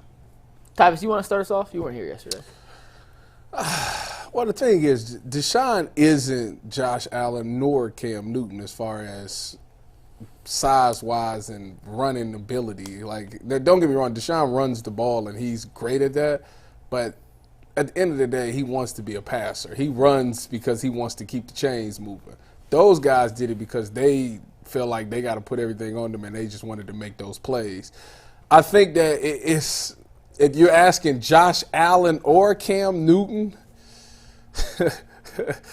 man, I would probably go more Cam Newton in this aspect. But the reason I think that the Browns signed Ken Dorsey anyways is because of his relationship with Cam Newton and how he helped develop Cam Newton to be this MVP and take him to the Super Bowl. And Cam Newton is a guy that, obviously, if you watch one of Deshaun Watson's episodes, he has a ton of respect for. He looks at him as a big brother, and I think that's the reason why the Browns ultimately went with him, is because Ken Dorsey helped develop him. So I think that he would like to be looked at more as a Cam Newton. I still, to me, it comes down to the playmakers around them. I think that they still got to get some wide receivers for that whole thing to work. But to answer your question, Cam Newton. Yeah. I tend to agree with, like, he's not built like those guys. He's not as big as those guys, and the injury risk is real with Deshaun. And, going into last year, the Browns wanted to try and minimize some of the exposure on Deshaun and some of the hits that he was taking. And sure enough, he gets hit, and he gets hurt this year. So I would they're similar in what they can do because they're mobile quarterbacks. There's that dual threat component to both of them. I think it's really more the shotgun component with Ken and operating out of the shotgun that they liked as well. If you're going to make me choose between the two, I'm going to go Cam because Josh seems to just put his head down and put his shoulder down and run it more than I think the Browns would be comfortable with, and I know Cam did too. But it feels like it's a bigger part of the Bills' offense, and maybe I'm misremembering. If I am, tell me. Well, I have the numbers, actually. Yeah. So this was shocking. Not shocking, but I was surprised. In 5 seasons with Ken Dorsey, Cam Newton, guess how many rushes per season he averaged? So 5-year average. I'll give you a hint. He went over 100 in 4 of the 5 years. 155. 155? 130. 130. He worked 4 seasons with Allen. Over 100 rushes in all 4. What do you think the number was? The average. 155. Well, I would say 160. 115 per season with Newton. 114.7. Wow. With Allen. So similar. Now, granted, that counts scrambles as well, so it's not all design rushes. But in 9 seasons with Ken Dorsey working with those quarterbacks, and I don't include 2023 because it's only half a season. He was trending for over 100, but I just took it out because it wasn't a full season. Didn't it feel like, the numbers are what the numbers are. It feels like there's more called runs with Josh than there was with Cam. Well, I feel like Cam in short yardage, I feel like every play was Cam's Superman package. But if I remember, didn't Cam have good running backs, right? Well, they Jonathan Stewart and D'Angelo Williams. Yeah. So I feel like they wanted to run it with until this year. Josh Allen was the run game. So that's why it's like, to me, it's kind of unfair. I think it's a fair question, and obviously we're just trying to speculate here because we won't know till they open up training camp. We won't know really till week 1. I hope the answer is neither. I hope it's like the Deshaun Watson playbook. And whatever that is tailored to whatever DW4 wants. It will be that. It better be that. No, it will. It's not like you bring Ken Dorsey in. Yes, he's really good at but then it's not like they're not about to do Kevin Stefanski stuff as well. Like, it's both. What I was getting to was on the Ultimate Brown show yesterday. I hate you. On the Ultimate Brown show yesterday, G had Leroy Horde on. And they were talking about Ken Dorsey's presser and designing a playbook and all that. And Leroy, who will know more football than I could ever imagine. He'll forget more football than I could ever possibly learn. Ty, you're in the same boat. He said the play calls, like the actual play call itself, is so overrated from the outside looking in. It's all about the play sheet. It's not the play call, it's the play sheet. It's what did you do throughout the week I agree to with design a game plan to attack this defense. The actual call itself is not nearly as important as the preparation that goes into the week. That's and whether a fact. It's Stefanski calling plays or Dorsey calling plays or Tommy Reese, who it's not going to be, but I'm just saying, whoever it is calling plays, it's the combination of all those offensive minds, starting on Monday, all the way leading up to kickoff, putting together that Denny's menu looking thing. Well, I told you how it works. They literally, they study the tendencies. They watch the game. And every situation is on that sheet of paper. If it's first and second down, if it's 1st and 10, these is the calls. 2nd and 7, these is the calls. 3rd and 5, 3rd and 10, whatever. It's all there. You have a list of plays that will work for that. The next step to it is I have to think to myself, all right, I got the call. I got the plays that I'm going to call for that situation. Now I need to know what defense is they're going to run. That's the question. Because whatever defense they're going to run, I have it on the sheet what can beat what they're going to call. Now I need to make the right call. So that's where it gets difficult. Because if they come out, if I think, okay, they're going to run cover 3, and then they run cover 2, but I called the play for cover 3, then I'm like, oh, shoot. And that's where I get back to what playbook will it more resemble? I go back, and maybe my memory's not great, but I remember the Cam Newton, MVP playbook. Mm-hmm. If you went to that offense, that 15-1 Panthers team, they were shotgun all the time. Newton never went under center, which is fine. But they had, 3 backs in the backfield with them, 2 backs. They ran triple option, like a lot of stuff. And once again, I'm going from my memory. It's not 100% accurate, but it was a lot of power running from the shotgun. Mm-hmm. I would go to Buffalo, and they never had a running back. Josh was their power running option. Right. And it was a lot more downfield action, at least to what I'm remembering. I didn't go back and study it. I'm just going off what I remember. I think downfield action suits Deshaun Watson a lot more than some sort of variation of the option or running him wild like Cam Newton kind of did. But it all comes down to whatever those offensive minds in the room decide is the best way to utilize Deshaun Watson's talent. And whether it's Dorsey calling plays, Stefanski calling plays, whatever the playbook looks like, it's what can we do to put DW4 in the best position to succeed. I just think that Deshaun is a little bit he has no choice but to be more smarter when he runs. He's going to run the ball, but it's literally just he wants to stay ahead of the chains. Yeah. He's one of those guys, unlike Josh Allen and Cam Newton, that's I'm going to make the play happen. I'm going to run this and I'm going to get us 10 yards or whatever it is. Deshaun is I might not get those 10, but calling 3rd and 2 is way better than 3rd and 10. He's smart enough to think that. So that's where he's going to work. But he definitely is more of a down the field guy, and hopefully Nick Chubb's back and they can do the power and he don't have to worry about running the ball anyways. But he definitely wants to throw the ball deeper down the field. He just got to make the right reads and trust that his shoulder is right. Being at Ken's press conference yesterday was like watching C-SPAN. But one of the interesting things that he said was choosing the right spot. It was nothing. He'll fit in perfectly. He said nothing. But the one thing I thought was interesting was kind of what you were saying. If it's 1st and 10, man, why are you lowering your shoulder and taking a hit? Throw it away. Don't take the hit on 1st and 10. If it's 3rd and 2 or 3rd and 3, we'll do what we have to do to keep the chains moving. But just being a little bit more strategic with where you're at on the field, what's the down and distance, where are we with the chains in terms of when are you taking hits and when can you just throw it away, get rid of it, and live to see another day. And we talked about the carries a second ago. I mentioned 4 to 5 years with Carolina, Cam had 100-plus carries. All 4 full seasons with Buffalo, Josh had 100-plus carries. Deshaun's come close, but he's never had 100 carries in a season.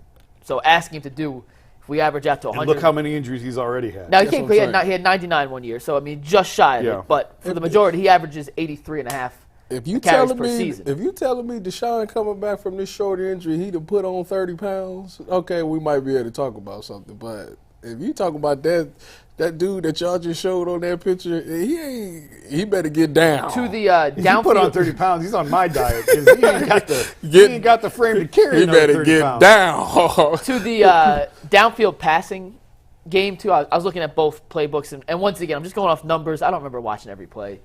In his 4 seasons with Newton, he averaged 6.9. Newton in his 5 seasons with Dorsey, averaged 6.9 air yards per target. Who did this? Cam Newton in his 6.9? 5 seasons with Ken Dorsey working with him. Okay. 6.9 air yards per target. Okay. 4 years with Allen, it was 7.4 air yards per target.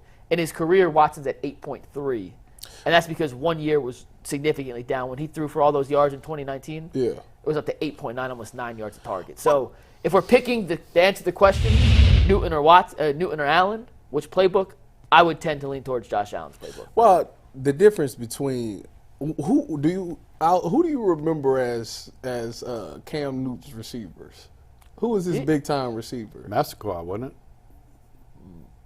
That's great. I can look See, it up. and that's my point right Oh there. no, it was Smith. Wasn't it Steve Smith? Steve Smith was Was Steve Smith there with him? I think Kelvin so. Benjamin. I think so. I think Steve was with him. I thought he went to Who was the guy? He that was didn't go to killing the people? Ravens? Who was the guy who was killing people and hiding in the trunk? That was before him, right?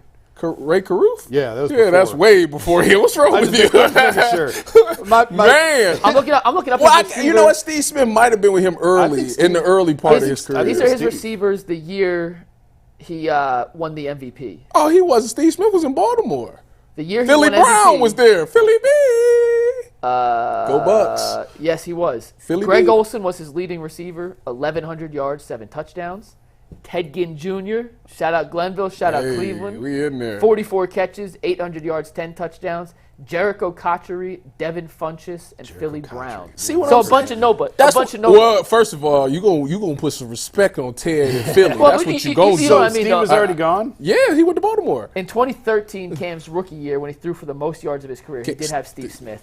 That year, he had Olsen, Steve Smith, Brandon LaFell, Ted Ginn Jr. were his top 5 Brandon receivers. LaFell. I forgot all about that guy. And by the end of his career, just for the sake of comparison, went beginning, we did middle, his MVP season, 2017, when he left, Funchess, McCaffrey, Kelvin Benjamin, and Russell Shepard.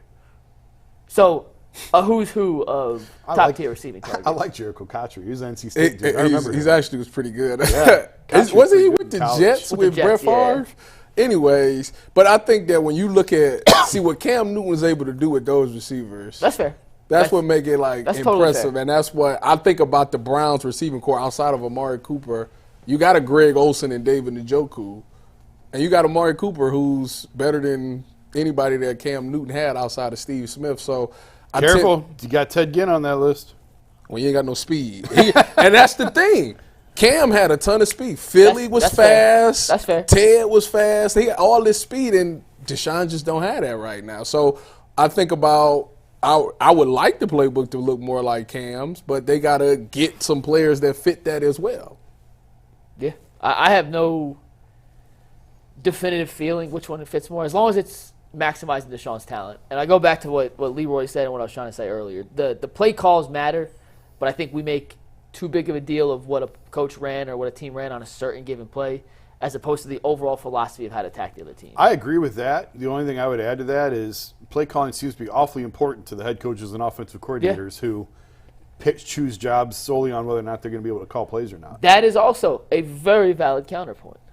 But I do agree with the larger that's why I kind of roll my eyes when people get hung up on, well, he threw the ball. I can't, like the Seattle game where They your threw it boy on. Philip bounces it off a helmet. Yeah, that's And like stuff I can't happens. believe they threw it there. Or even I'd even go so far as to say Pete Carroll throwing it. Like if you go back Don't and do look at, that. But if you go back and Listen to look at me. Don't you talk about that. But no, I'm There's saying- people that's still upset to this day about that. But go back and like the Patriots made an unbelievable call and an unbelievable play in an unbelievable moment. That play works 9 times out of 10. You know it works 10 times out of 10? Giving it to Marshawn. But that call would have worked 9 times out of 10, and that was the one time it didn't work. Well, you should have went with the 10 out of 10. Is it really 10 out of 10? Yes! Yes. I won't argue with you on that one. You know that one better than me. Tyson, the same way defensively, like this is contrary, but The calls? yeah. It's the same way. The overall premise, or is the individual call more important at that point? From the defensive side of the ball. Because we never really look at, we talk about offensive play, how could you do that, but there's play calls coming in on both sides of the ball. Play calls to me, defense.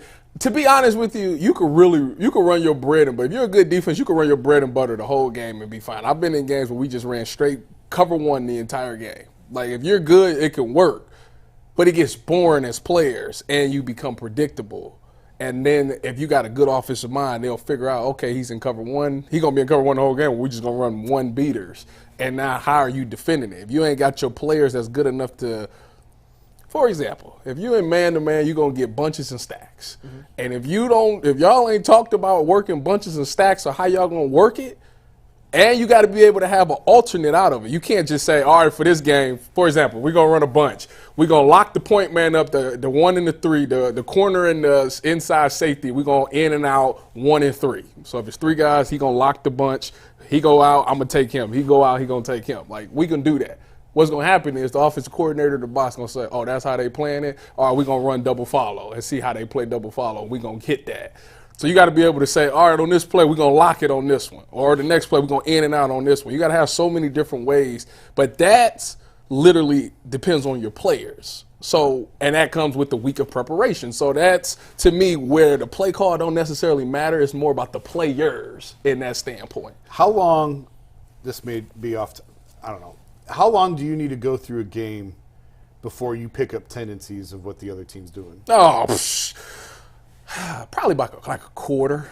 If you get to halftime, if you can hold off to halftime and they make those adjustments, the game plan is out. Okay, I'm glad you said adjustments. This drives me. I think one of the biggest, silliest, nauseating things is when people say halftime adjustments. He didn't make no halftime adjustments. Big thing. Tell me what a proper halftime adjustment is. So a proper halftime, I'll give you a good one. Good question. So when I was in San Francisco, this was in what was my last year? 2018, we played the Chargers. And the Chargers ran the coldest cover 3 beater. I've never seen it before. So in cover 3, I wish I had a whiteboard. In cover 3. Oh, will you toss him a whiteboard? In cover 3, they have this, you got 2 hookers, 2 buzzers. 2 hookers? Yeah, I know, high price hookers. 2 hookers, 2 buzzers, all right? And they was running this play where it was a bunch to the outside and they would run an over route and then they have another receiver run behind it. Like it was like delayed. So in this particular coverage, the outside linebacker has to take the over. He has to be gone because they was sending like Travis Benjamin, gone.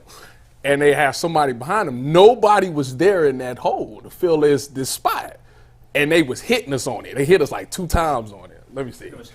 Sorry. Thank you, everybody. This is Steve who calls us all, who sits there and verbally abuses me every time I come in here.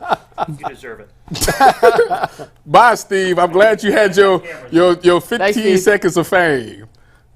All right, let me draw this up. So halftime adjustments are a real thing. Yeah, you almost made me cuss. Yes. But it feels like it's a crutch that people, if they don't like the coach, they're just going to fall back on. Well, he didn't make any halftime adjustments, and those people couldn't describe a halftime adjustment if it slapped them in the face. You know what I'm saying? Hold on, I'm about to show you in just a second. I'm trying to stall while you're writing. Yeah, no, I mean, that makes sense. And there's certain insight that we'll obviously never get. And how they were communicating and changing. But I do think there are some times, especially in basketball, where you can see a team guard a pick and roll or guard a certain set one way, second half, completely change it. And, like, at least to me, like that's a visible halftime adjustment I can see. Yes. I'm not as I also open-eyed wonder why to it takes until halftime. If you're getting your ass beat, why you got to wait till halftime to change it? It's a fair question. Well, because the I'm gonna tell part, you why. Because some people can't handle in the game adjustments. Believe it or not, there's not a lot of smart guys that play. You know, I know it's wild to think that there's some guys that can't handle in-game adjustments. One of the funniest things, I'm going to do a story on this one of these days. I think I've joked with you about it. We're sitting in the press box, and it's halftime, and all these assistant coaches go sprinting down the hall, run in the elevator, and go down. You take 3 bites of a hot dog and take a sip of Coke, and here they come running back the other way. It's like, now what did you just accomplish in the 4.5 minutes that you had in the locker room? So let me show you. So on this play right here, this is what they was doing. The chart, this was the coldest play ever. So if it's 3-by-1, all right, you got your hook, you got your 2 hookers, you got your buzz players, and you got your corners and whatever. So this guy was running this over route, right, which takes this wheel out of the play. If he goes, he got to take that. They was sending this dude on a delay right behind it, and we had nobody here because this guy wasn't taking it. This guy was all the way over here because his running back would flare out like this, and he was going up the field. So they kept hitting this hole, and they was getting like 20 yards. I was like, what is they running? So we had to get to halftime, and they had to tell them, like, hey, you need to kick it over. You need to be responsible. He going to run this delay. You need to see it and be responsible for that. Because it was killing us. And if we didn't get to halftime, we would have never seen it. So, there you go. That's a perfect example. Is that something the coach needs? I know we got to move on in a sec, but that's something the coach needs, like, 2 minutes to sit in the room by himself, he probably, watch the tape? He had to look at it. You got to look at that surface and be like, what is going on? Well, that's the thing that's also changed the game is I've noticed it. As soon as the Browns come off the field, as soon as the drive's over, somebody's handed the surface to Kevin. You have to see it. And Kevin is not even, like, he's got his back turned to the field, and he's going through everything they just ran so he can see the schemes and the coverages. I assume the same things happen in defensively. Yeah. And so then. Because so again, you call a play and you like, why and how did this not work? Yes. I've studied this all week, and it's worked all week. I know 1,000% this play is going to work. What is it that didn't? What did they do? And now you got to look at it and be like, that's what they did. All right, so this is how we got to adjust. Same thing with like Amari Cooper drawing routes up in the dirt. All week he said, I'm going to get double teamed. I don't know how they're going to double team me. They might in and out me. They might high-low me. I don't know. He gets to the game. He sees, okay, this is what they're doing. Let's run this, and this should work. And Deshaun throws in a perfect deep ball. Next thing you know, it's a 52-yard completion down to the Cardinals 1. Browns punch. So why aren't more teams running that play? Because you put it on. So this is the thing. When you put it on film, teams are going to run the play until you stop it. Yeah. We stopped it the next game. We figured it out, and we stopped it. So once you stop it, they be like, all right, it's over with. They figured it out, and they throw it out. On to the next. Yeah. So, like, offensive – last thing I know we got – but offensive concepts 1 week in, stop, don't use them again, or do you just pull them back out? It depends. It depends. It's a copycat league. So what they literally do is they find out what beat you. What did you struggle with the week before? And they're going to say, all right, we're going to install that in to see if you fixed it. If you fixed it, then we'll take it out. But if you didn't, we're going to hit you with it all game. So that's pretty much how it works. I have to ask one more on this because I was surprised. They kept going on tight shots on Kyle during the NFC title game when his play call, like you could see the whole play sheet. Mm-hmm. Is that a problem? Seeing the play sheet? The play call. No, the camera was that. You don't know. You could see don't know what that means. You could see like 3. Well, I don't, but I don't know if other teams do. Because there's like 3-step drop, and there was a section for 3-step drops. No, there was a section for because you don't know which one he's reading off of. And just because the play call is on there, you don't know what that play. Yeah, you don't know what play he's calling. You can see the whole sheet, but as long as you don't see what play he's calling, you don't know. Now, if he got it broken down like 3rd and 2 and 3rd and 8, you can see that section of it. Okay, now you might got a problem. Then you might got a problem. There was a Sean Payton one earlier this year that it was crystal clear. Sunday night game. It was on NBC because I remember it was crystal clear, and you could see every word of it. Well, he got a problem. And I was surprised. I thought that the league shouldn't do that. That's what I'm saying. CBS shouldn't have done that. The teams should have an agreement with the cameras. You can't go tight on the coach when his play sheet is that evident, but also they don't do a very good job of. But also defensively, please get a zoom up in on it. If you're a coach in the box, you can see it. Yeah, you can see it. You got the TV. You can look right at it. What he calling? Oh, yeah, they running this. We gonna run cover 2, y'all. That's cover 2 this play. So play call is important, but at the end of the day, it comes down to the guys in the offensive or defensive staff coming together to find out whatever the team's weaknesses are and how to exploit it. Right? That's correct. Cool. That went 100 different directions. I didn't think we were going to go, but that was good. I feel like I learned a lot. All right, we got to read. What's up? All right, man. So if you got that kind of money and you going to Vegas this weekend and you trying to go watch Super Bowl 58, then I think you should download Game Time, man. You will be able to get you some tickets. They are easy to find and buy tickets. Every kind of event in your area, you can view from all seats and venues. Lowest prices guaranteed. Event cancellation protection, job loss protection, etc. They got all kind of protection going on. So download Game Time today. Last minute tickets, low prices guaranteed. Use the code Locked On for $20 off your first purchase. So we started our ultimate parlay yesterday. We Mike, did. Tell them about it. We did. So how we're doing it this week, guys, you guys weren't here, but we are putting together a up to 5-part same-game parlay for the Super Bowl. So yesterday we had over-under passing props. Okay. And the entire panel yesterday agreed that we wanted to lock in the first part of our ultimate same-game parlay for the Super Bowl as Brock Purdy under 245.5 passing yards. So that's the first part of what will end up being our ultimate same-game parlay. We did passing props yesterday. Today we're going to rushing props. Okay. So if we all agree, and Earl's included here, if we all agree, we'll lock it in as the second part of our ultimate same-game parlay. If we can't come to a consensus, well, we just don't put that leg in. Okay. So the rushing props we're looking at today, over under 91.5 rushing yards for Christian McCaffrey, over under 67.5 rushing yards for Isaac Pacheco, or over under 16.5 rushing yards for Deebo Samuel. Jason? We have to pick one of those? One of these. Do anyone in particular stand out in your mind as a surefire lock? Tyvus, get your thoughts ready. I got one in particular I think is money. I know Earl's got one in his mind too. So, Jason, what do you think?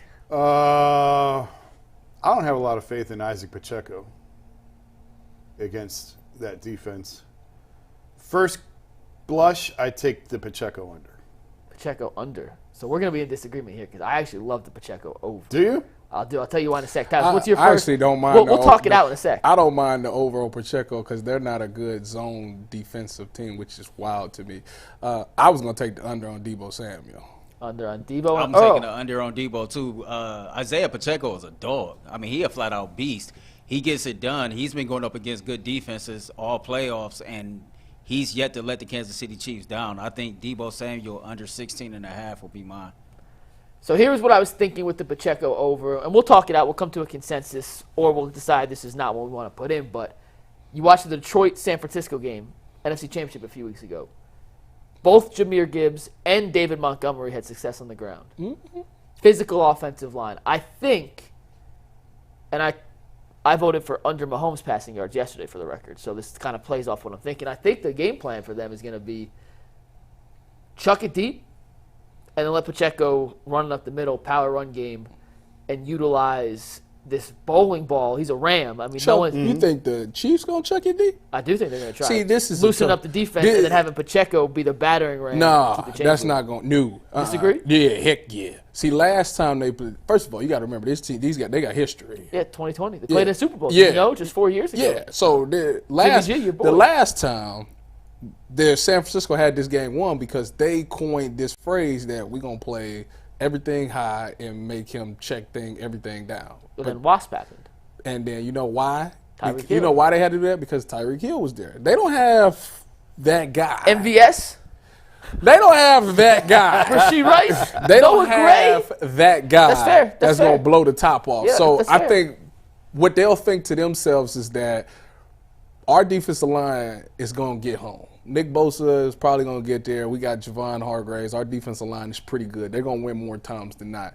So we need to get this. So in their mind, the Chiefs' mind, they're going to think they don't have enough time to run those deep routes because they don't have a lot of guys that run deep route that's So they're going fast to just run the anyway. ball. So they're either going to run the ball or they're going to throw, Quick passes. yeah, essentially. Well, either way. Now, don't get me wrong. They're going to throw some deep ball. They're going to try to Yeah. get some protection and try to run some stuff, and it'd probably be Kelsey or Rasheed Rice, but that's not going to be the game plan, I don't think. Jason, what were you thinking? Well, the Debo one scares me because all you need is one. One You just- run. you That's just what need scares me about one. that, too, yeah. He just needs to pop one end around or something, and that's off the table.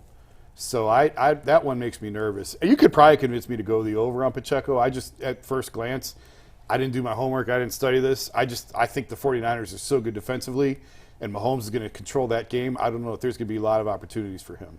That was my initial reaction. What if they're up, and in the fourth quarter, They got it's to run a it. run I don't to the think clock? it's going to be I think it's going to be a one-score game pretty much throughout. I think it's going to be a great game. I don't know. What do you think? I think it's going to be – this is not going to be a two-score, run-the-clock, fourth-quarter game. I agree. It's going to be one of them games. This game right here is going to make or break Kyle Shanahan. He loses this one. He already went up big and lost him twice, and he's going to lose the third. It just ain't going to happen for him. So what's funny is none of us – he going all out for this one. It's definitely going to be a close game. None of us mentioned McCaffrey. What was your take? I thought it was a perfect number. I don't feel good either way about McCaffrey in that. I don't think he's gonna get 100. I think he get 100 total yards. That's the thing. His ability to catch passes out of the backfield makes him such. That's why I don't think it's gonna be 91 in rushing. I don't think he's gonna get 91 rushing. Yeah. But he also, all it takes is him to break one. Yeah. That's what's dangerous about it. And he does it all. He does it often. So. Well, if we can't come to a consensus, then we don't lock it in. The whole point is if we all agree on one. I mean, if you guys have studied this more than I have. If you guys all feel strongly about the Pacheco over, then I'll concede. But I just Earl, how do you feel about the Pacheco over? I like it. I mean, I just said it earlier. Like Pacheco is a dog. Like Let me look at what did he do? He been balling all playoffs. I gotta see. Let me see. When you say balling, let me see what you talking about. Give me two. Like I think honestly, he's had combined over like 72, 73 yards in every game in the playoffs. So that ain't balling. He literally had 24 carries for 68 yards against the Ravens last week. How many receptions? Well, this is rushing. That ain't got nothing to do with this. He had 15 for 97 against the Bills. The Dolphins game was the crazy weather game. And in that game, he had 89. So he been hitting Baltimore's run defense is very good. I don't love San Francisco's run defense. No, San Francisco run defense has lost a little juice for some odd reason. I don't know what it's about. The Packers ran the ball effectively. Yeah, that's what I'm saying. They lost some juice. The Detroit Lions ran the ball effectively. Aaron Jones had 108 against them. Gibbs, Montgomery had 93. Gibbs had 45. So I like the Pacheco over, but I am 1 of 4 here. We need a 4 of 4 vote. Oh, I mean, if you like I wouldn't mind it. You like the Debo under though? What was the thought? The Debo under? He coming off of an injury, they ain't gonna they ain't gonna put him in that position. Earl, so you like the Debo under? That's the only reason. He asked me why I like it. Yeah, Earl liked the Debo under too. What was? Yeah, I like the under. Same reason, coming off injury, just don't think of the opportunities? No, I think Kansas City's defense is that good. I think Christian McCaffrey is the lead horse, of course, but I just don't think Kansas City's defense is going to be letting Debo run side to side like that. Debo Samuel had 3 carries last game for 7 yards against the Detroit. I hate how these are all good numbers. Why can't they throw a clown like McCaffrey over 21 yards?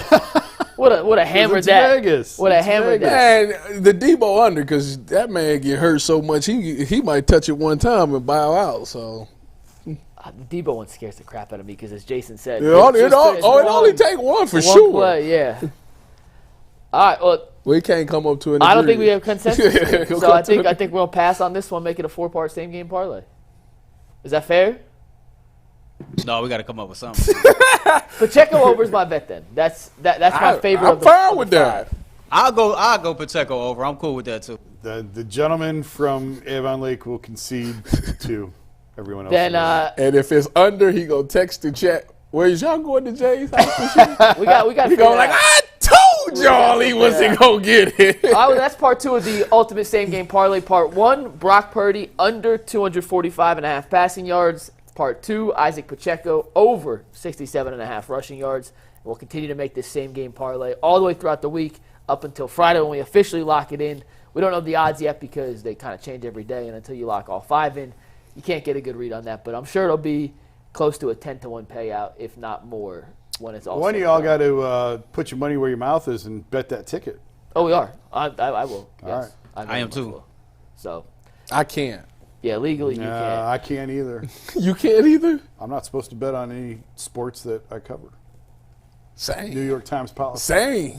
I got that. That leaves me to hockey and European soccer. Well, I can't do I it know you're a big because tennis person. I'm an Those hot tennis NFL tips. employee, and we cannot bet on NFL games. It is crazy. It's in Vegas now, and like none of the people are allowed to step in a sports book. Like I understand for a million different reasons why, but it's just crazy. They're in Vegas, and you can't go to some of the best parts of Vegas. There's a lot of other things to do in Vegas. Don't get me wrong, but That's the sad thing. I've never been to Vegas because everything that happens in Vegas, I don't do. have fun. Hoover Dam. Earl, what's next? Y'all are hilarious, man. The drive to Hoover Dam is actually phenomenal from Vegas. I've made it. It's Oh phenomenal. my goodness! Where's the Hoover Dam? South. I'm gonna go all the way to Vegas just to drive to the Hoover You Dam. can zip like zip line. You can like see the Eiffel Tower without It's going like to 20 prayers. minutes. It's like 20 minutes south. I'm sorry, Earl. One more thing. Go ahead. No, I honestly think Vegas is overrated, but that's just me. You been? Yeah, I've been to Vegas a couple times. I stayed on the Strip, didn't like it. I Vegas just think is- Vegas is overrated. Vegas is good for like 48 hours, 48 to 72. Anything more than that, when you go for NBA Summer League, it's horrible. It's crazy. It's awful. All my friends that work in the league that go to summer league hate it. They're like, by the end of it, miserable. get me home, Yeah. get me. I want my own bed. It's I want to miserable. sleep. I want to pay for a meal that's not $48. I can't. I don't know. Oh, Is we it cut you true off. that what happens in Vegas stays in Vegas? If you're smart about it, but I would never do anything wrong. Well, why gotta be wrong? Could be I could have hit the casino and That'll stay in Vegas. Your money will definitely stay. Yes, your money will stay in Vegas. That's Oh, what's right. up? All right, man. So it's Black History Month, and anytime that I'm in this chair this month, I am going to take it upon myself to highlight somebody, that had a cultural impact, social impact, etc. And so today we are going to do Ernie Davis. In 1961, he became the first black person ever to win the Heisman Trophy. Hey. And I'm just going to read this real quick. It took 26 years for an African American to lay claim to the Heisman Trophy, and it was Ernie Davis who did so. Following in the footsteps of the great Jim Brown, Ernie Davis was twice selected as a consensus All-American, running for a total of 2,386 yards and 20 touchdowns. Davis was selected first in the 1962 NFL draft and fourth overall in the 1962 AFL draft, but was diagnosed with leukemia before playing and died a year later. So today, for Black History Month, UCSS will spotlight Ernie Davis. Before you all go off real quick, we work, in my opinion, in the most diverse Cleveland sports media entity. 100%. And, kudos to us, right? That's what makes it fun to come to work. It's because not just with UCSS, but in this building here at Channel 3, it's a lot of diversity here, and that's what we need more of, more inclusion. Preach. Davis, what do you know about Ernie Banks? Well, I'll tell you what, I watched The Express, and I loved Ernie Davis. I love watching the movie and all of those things. Obviously, I wasn't alive for it. I do feel like I'm sad that he had leukemia because him and Jim Brown in the same backfield. Woo-wee! Yeah. I mean, Jim Brown was already tearing the league up at that point. Just imagine Ernie Davis there as well. So I felt we got robbed in that. But, he had a really good career, especially at Syracuse. And having to overcome some of the things he had to overcome, first of all, you get to Syracuse, Jim Brown was the man. Yeah. And you come in and they, right off the rip, give you Jim Brown's old number. Yep. So that's like a lot to live up to. Big shoes to fill. Yeah, pretty big shoes to fill.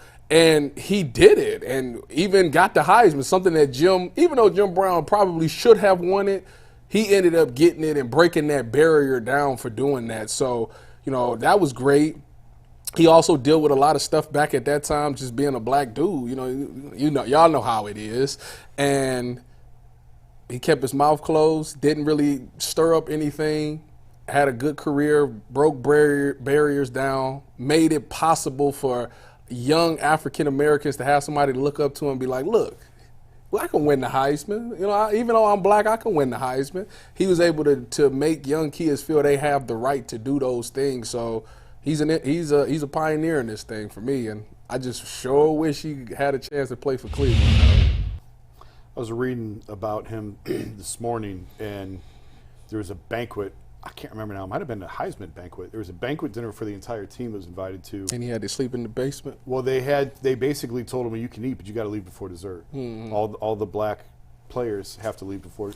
Guys, that wasn't that long ago in our country. Yeah, it really wasn't. When you think about it, like, it was during our parents' lifetime, and we got a long ways to go, but it's it's unbelievable the history that we come from, and the way that we treated people, not that long ago. Yeah. And that just, the older I get, the more I think I appreciate things like this and the conversations like this. I can't imagine somebody telling G and you and Earl, hurry up and eat that steak because you got to go. I don't think. Well, first of all, knowing G, Tyvis, and Earl, it wouldn't be just that type of conversation. I'm just sitting there right now. It wouldn't just be said like that and think that that's just got to be the end of it. I'm going to just tell you, knowing them and knowing myself, yeah, okay. And thank God that it's like that you can say that now. Oh, yeah. But to be in 1964 and Yeah.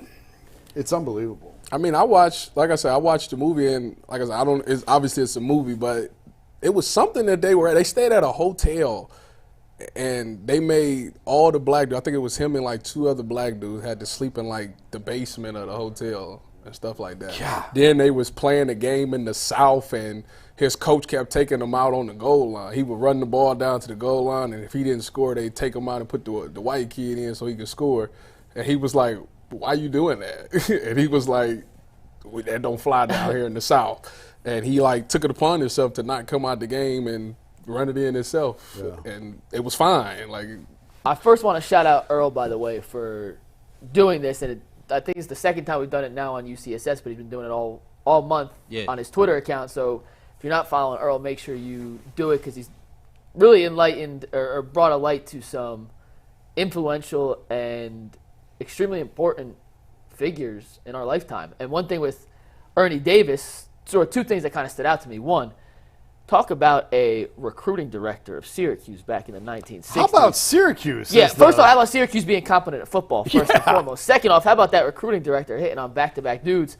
And I was curious, like, what did a Heisman season look like in 1961? that's a good question. I have the stats right here. We look at the season, 2,000 yards rushing, a million touchdowns. They get that in a What do year. you think a Heisman season for Ernie Davis in 1961 looked I mean, like? they didn't even play that many games. He played 10 games. I would In that season, how many yards did he have? Yes. I would guess 1,000, but probably not much more than that. I would say 1,100 yards, 10 touchdowns. He rushed for 823 yards, caught 157 receiving yards, had 980 total yards and 14 touchdowns. Not even 1,000. He had 1,000 the year before, 1,018 his sophomore season, but 4 fewer touchdowns. It's crazy. And it's crazy because they just ran the ball back then. They just ran into each other. That's Yeah, all they it did. just- It was just 22 guys hitting each other, fall forward 3 yards, get up and do it again. It feels crazy, but like he was the first African American Heisman winner. Yeah. And in a season where the numbers by themselves, and I have no I didn't watch football. I was not even a twinkle in my dad's unborn eyes yet. My dad wasn't even born in 1961. But like, Really? Your dad wasn't born in 61? 62. So, right. Man, I'm old. You're not. You are. My mom was born in 56. My dad was born in, that's a whole other story. I learned his family history at Christmas, and that's you can tell that story in your own time, Jay. That's not something you probably want to share here. I was very confused. I'll just leave it at that. But Earl, once again, kudos to you for highlighting this stuff, and we all as a community should do more to make sure these stories, these voices, and everything around what makes Black History Month what it is heard. Yeah, for sure, man. Like the history is important, and just to hear, like, you know, a lot of what Jason said, like, you know, there's a lot of people like Jason Lloyd out here, and I think sometimes people of color give too much attention to the toxic people who don't want to see this country continue to move forward. Like, we all need each other. You know what I'm saying? Like, the number one obligation here on earth is to spread love, no matter what your race is, what your gender is, what your creed, what your religious backgrounds is, etc. Like, it's just that simple, yet somehow, some way, we fail at that more often than not. So I know I can be better. I'm pretty sure it's a lot of people that will take accountability and say that they can be better in that department. But if we just learn to spread more love, we'll be all right as a country. We got any super chats, Earl, to wrap the show up with? Yeah, we got 2 of them. Perfect. Halim Yusuf says, Jay's overreaction to the Dorsey's press conference is silly. The fact that the O was better with Flacco shows that AVP didn't know how to use Watson's skill set. Stefanski needs more tools in the arsenal. What? I think at the basis of that, yeah, they need more weapons. I'm not sure I agree with the other part. Didn't know how to use Watson in the offense? That's what you took from...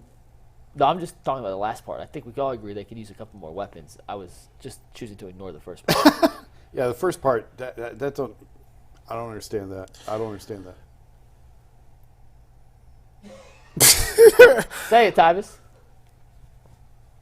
Everybody love AVP. Like I don't understand why you would think he didn't know how to use Watson's skill set. Because you know what it is? When a guy's here, he's the best and he's the smartest, and no one can do it better. And as soon as he leaves, he's trash and didn't need him anyway. But that's the typical mindset. he was the quarterback's coach. Did you ever work with AVP in any of your crossings? I know offense, defense, but you were on the same team that AVP was? No, Okay. I don't think. Yeah, no. Heck no, because I remember that. I worked with Mike McDaniel. I worked with the dude. Did you know the dude who's the Carolina head coach? You know he was the wide receivers coach in Seattle when I was Canales? there. I did not realize. I was looking at him when he was on the sideline with Baker. I'm like, dang, that dude looks so familiar. to Wait, me. do you guys know about the book he wrote? He wrote a book? Okay, Earl, please Google this to back it up. He co-authored a book with his wife, admitting to being a terrible husband, an alcoholic, and cheating on her, and how they found a happy marriage again through faith. Oh yeah, he used to. So when on Saturdays, because you can't go to church on Sunday, so they bring the chapel in on Saturday nights. Called it Saturday Night Get Your Heart Right, and Russell Wilson always ran the thing. And he would always be in there, and he would just Seattle was like the best religious side where everybody was just religious in there, and it was a good experience. But he was always in there. He'd be crying, emotional about the stuff. He would always open up and talk about how he was a terrible husband and stuff like that. Real genuine dude, man. Real good dude. I just think co-authoring a book with your wife about that is cruel and unusual punishment. Not saying anything he did is right. You should never do that by any means. But yeah, he was a good dude. That's why when I looked, I'm like, man, he looked like the dude from Seattle. And then he got the job. When I did some research, I'm like, yeah, it is. I was talking to Sherm. I'm like, Sherm, ain't that the receivers coach? He like, yeah. It's like, man, life comes fast, man. So many people I've worked with as far as whether they was quality control, scout team, just position. What was Mike coach. McDaniel when you were? OC. He was OC. In San Francisco. Okay. All these guys have gotten head coaching jobs. Crazy. And they're all like, I used to coach Tyvis Powell. I'm sure they're saying the exact same listen, thing. when you look at their resume, it's the first thing. Usually they put their name and where they went to school. I coach Tyvis Powell. Earl, what's the second super chat? I don't know if y'all know he the man. I don't go nowhere without somebody saying, hey, I know Tyvis. No. That's You know Tyvis? That's McNuggets on this show. Not true. McNuggets is the most popular one out of everybody. Not true. No, that might be fact. The last one comes from Donnie M. He says, do the Cavs give you vibes like the Isaiah Thomas and Joe Dumars Pistons-led teams? The Bad Boys?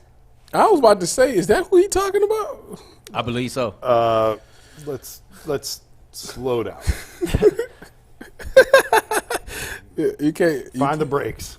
Pump the brakes. I've seen the Bad Boys 30 for 30. Full disclosure. When was the Bad Boys? The late 80s, early 90s, right? Yeah. Yeah, I wasn't alive. So I can't. They beat the hell out of people. It's a different game. There ain't nothing about this team that beats the hell out of opponents. Could even any team in today's day and age resemble the Bad Boy Pistons No, just based on the rules of the broken, league? suspended. They'd be fined and suspended every night. 5 Draymonds. Yeah. Worse than Draymond. That's the equivalent of You 5 think Draymonds. Draymond is dirty? No, but yes, I do think he's dirty, but yeah, he punched a guy again the other day. Did he really? After the suspension? Yeah. He makes non-basketball moves far too often. I remember in 2016 when he kicked Steven Adams Oh yeah. in the nuts. No, you know the wildest thing I seen, it wasn't Draymond. It was Ron Artest when he elbowed James Harden and knocked him out. Killed him. Yeah. Yeah, he about killed him. That was scary. But I think I asked LeBron in that, because we were in Toronto during that time, the conference finals. I'm like, you guys wear a cup? He goes, no, there ain't no need. Like, that is not a normal basketball. Like, that reaction that he had of throwing his leg out, like, that's not a normal reaction. Who did he stump on the chest of? Sabonis. Who, by the way, Sabonis, he is such a unique game. Like, watching him last night. Triple dub. He had almost triple double in the first quarter. Yeah. He had it. It really had those 2 points away at halftime. He got it. He's a hell of a player. Big win for the Cavs. Ultimate Cavs show tonight, 5 o'clock. Live, myself, Jason, Mitchell for MVP, most surprising player on the Cavs this season, and another little trade deadline preview. Earl, wrap us up here. What you want me to say? Peace. You guys say peace. That's the producer's job. Hey, man, I'm sorry, man. I've been the only one back here, and I'm I trying know. to, And I'm trying to sick. get a lot And of feel stuff better. We taken miss care you. of. See you in overtime. Peace.